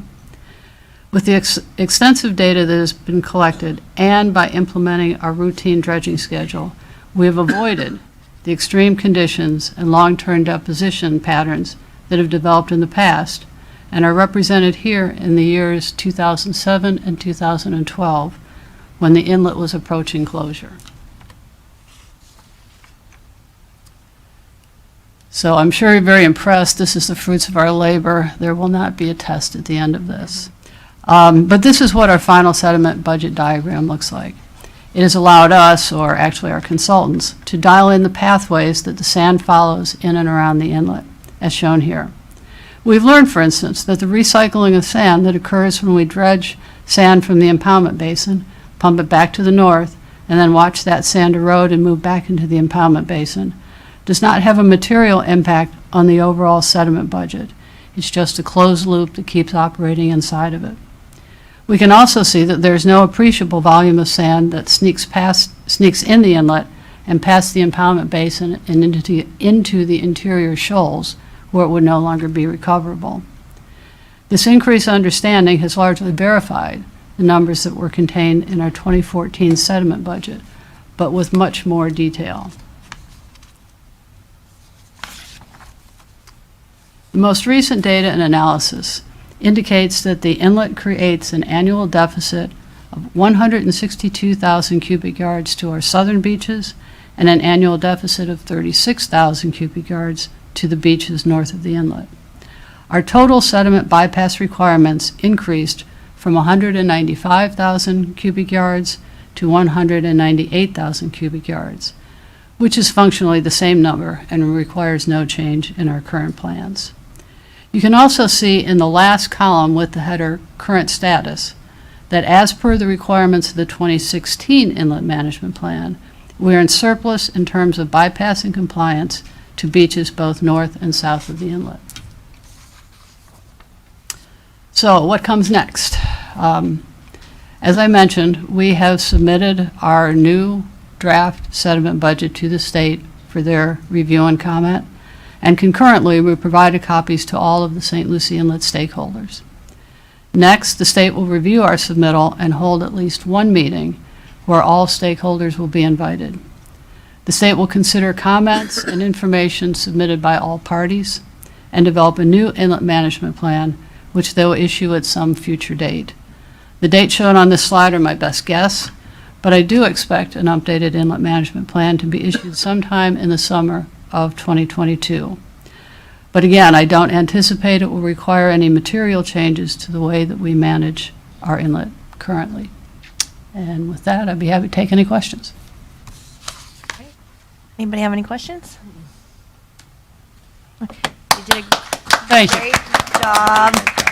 And I will Equal just say, treatment, you know, thank to boil that down to layman's, I had an opportunity yesterday to tour Willis Custom Marine, who builds some, you know, amazing large and does some maintenance on some amazing large vessels. And one of the comments that he made was, without, you know, a good functioning inlet, that would not be possible. And they had 82 people, I think, when they ended up buying the business, and they were up to 132 high wage, high paying jobs right here. So it's all tied together. Commissioner Smith. And just a follow-on comment, and I think it needs to be made every time we get one of these updates or whatnot. Our partnership with Sailfish is really special. Not only from their financial commitment to us when we do their project, or they do our project, however you want to say that, but their advocacy at Shores and Beach when we go to our meetings. They're always present. They're always with us.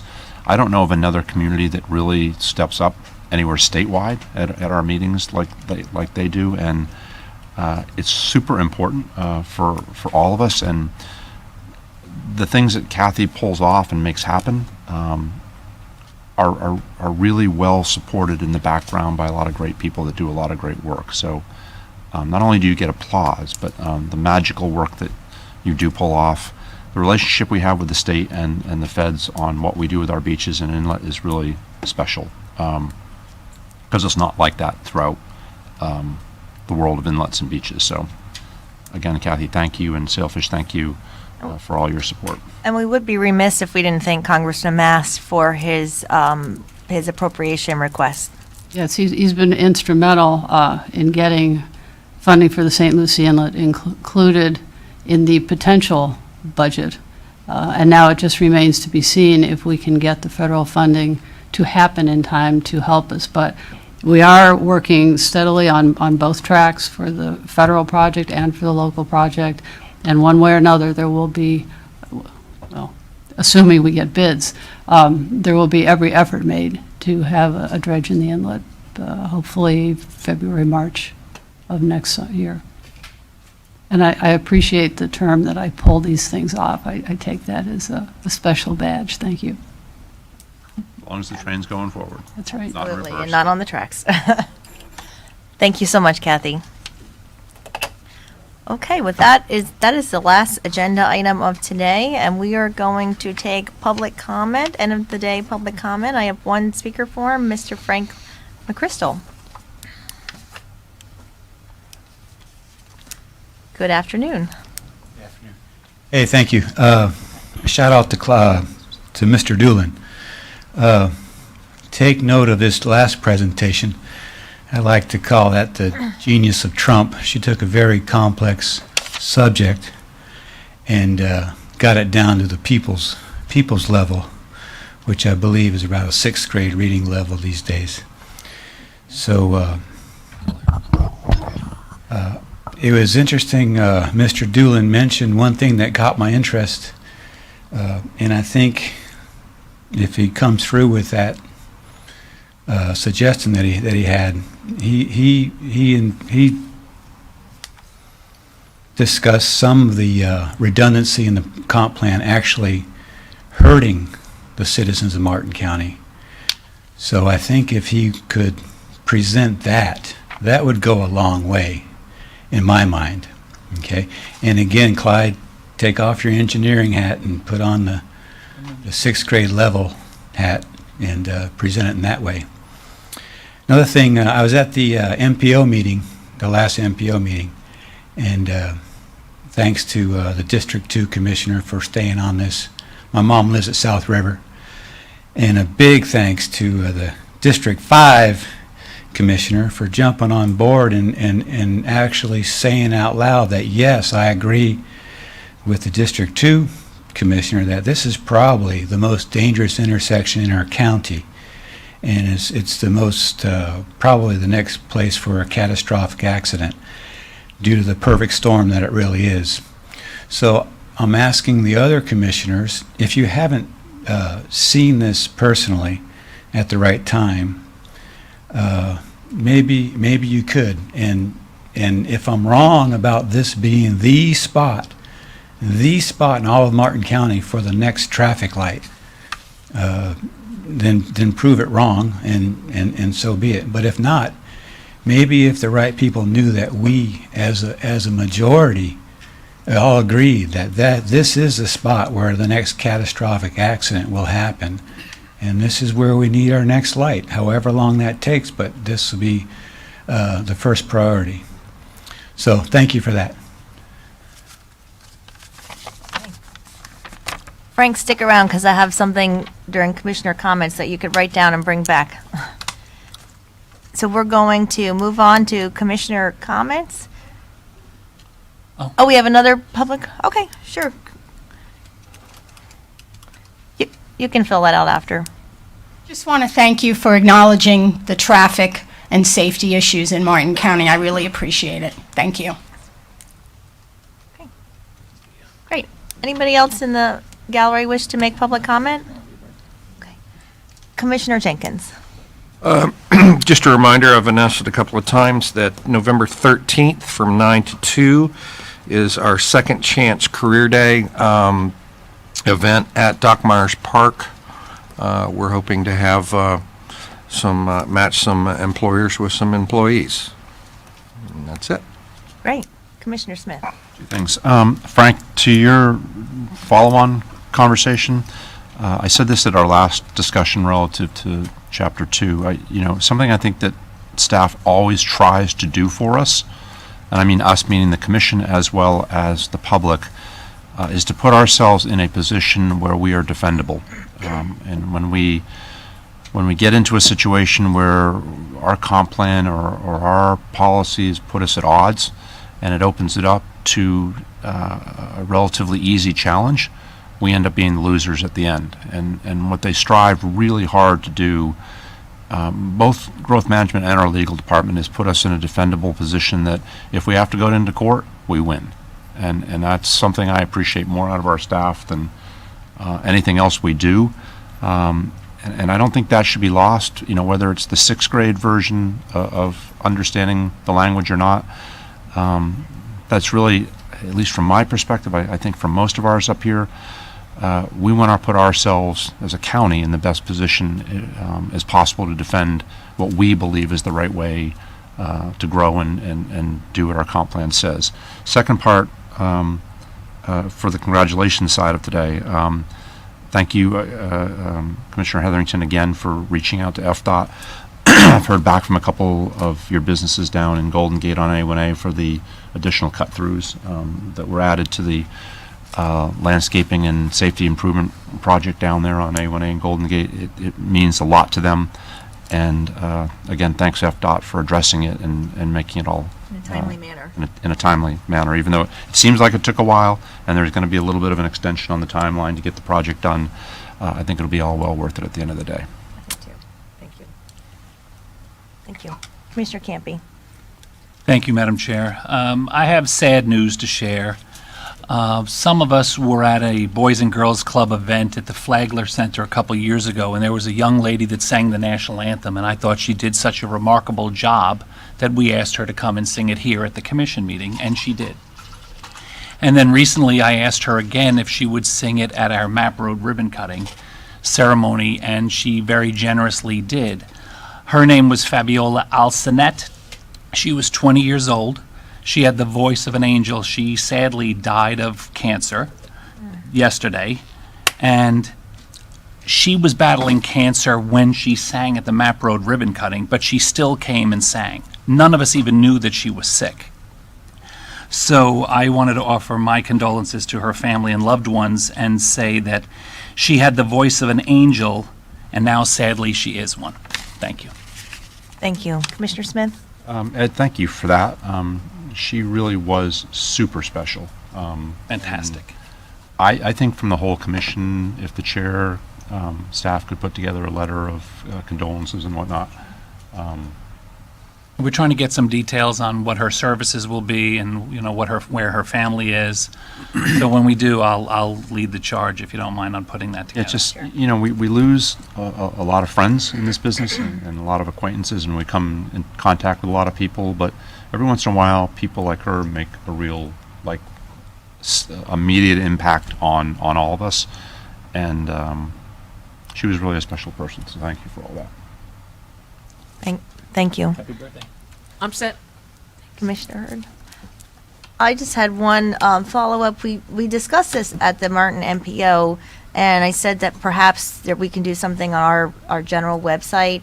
There is a public engagement, Martin, as part of the Vision Zero, which is FDOT's zero fatality public engagement process. We have a local, our Martin MPO Vision Zero action map is a way to take public engagement on your specific individual issues in your community. So when I pulled up, it is visionzeromartin.com. When I pulled it up, we did a presentation. I had not heard about this at all until the MPO did a presentation. You can log specific problems in your neighborhood. Speeding is a problem on this particular street. You can put it in. It's difficult to cross. It's a dangerous intersection. So, you know, for what some of our commenters, that's something that these neighborhoods should be aware of, because this is a way that, an additional way that their voice can be heard. They can go on this website, visionzeromartin.com, and log their individual concerns on speeding in their neighborhoods, dangerous intersections. And DOT, you know, as part of doing the study, sees and records this. So if we could add that to somewhere prominent on our website as well, and I encourage some of our residents to provide their public input there, so that can be seen when they present that to DOT. So that's all I had for today. And again, thank you to our veterans, and we have our Veterans Day Parade coming up. And Ms. Krista. Yes, just also what we have coming up is this weekend, starting on Thursday evening, we will have about 400 swimmers, and between the two weekends, beginning November 5th and 6th and the 12th and 13th. So we have the Florida High School Athletic Association State Championships here at Sailfish Splash, and they will be coming from all over the state. And if you've never gone, they're just tremendous athletes. They're so polite. You're welcome to go and observe, and that will be going on this weekend. Great to know. Thank you. Ms. Elder. Nothing for the county attorney's office. Okay. Thanks for sitting in. Thanks for having me. And our upcoming meetings are November 16th, that's our regular and our reorganization meeting, and our December 7th and 14th will be our regular meetings. And with that, we are adjourned.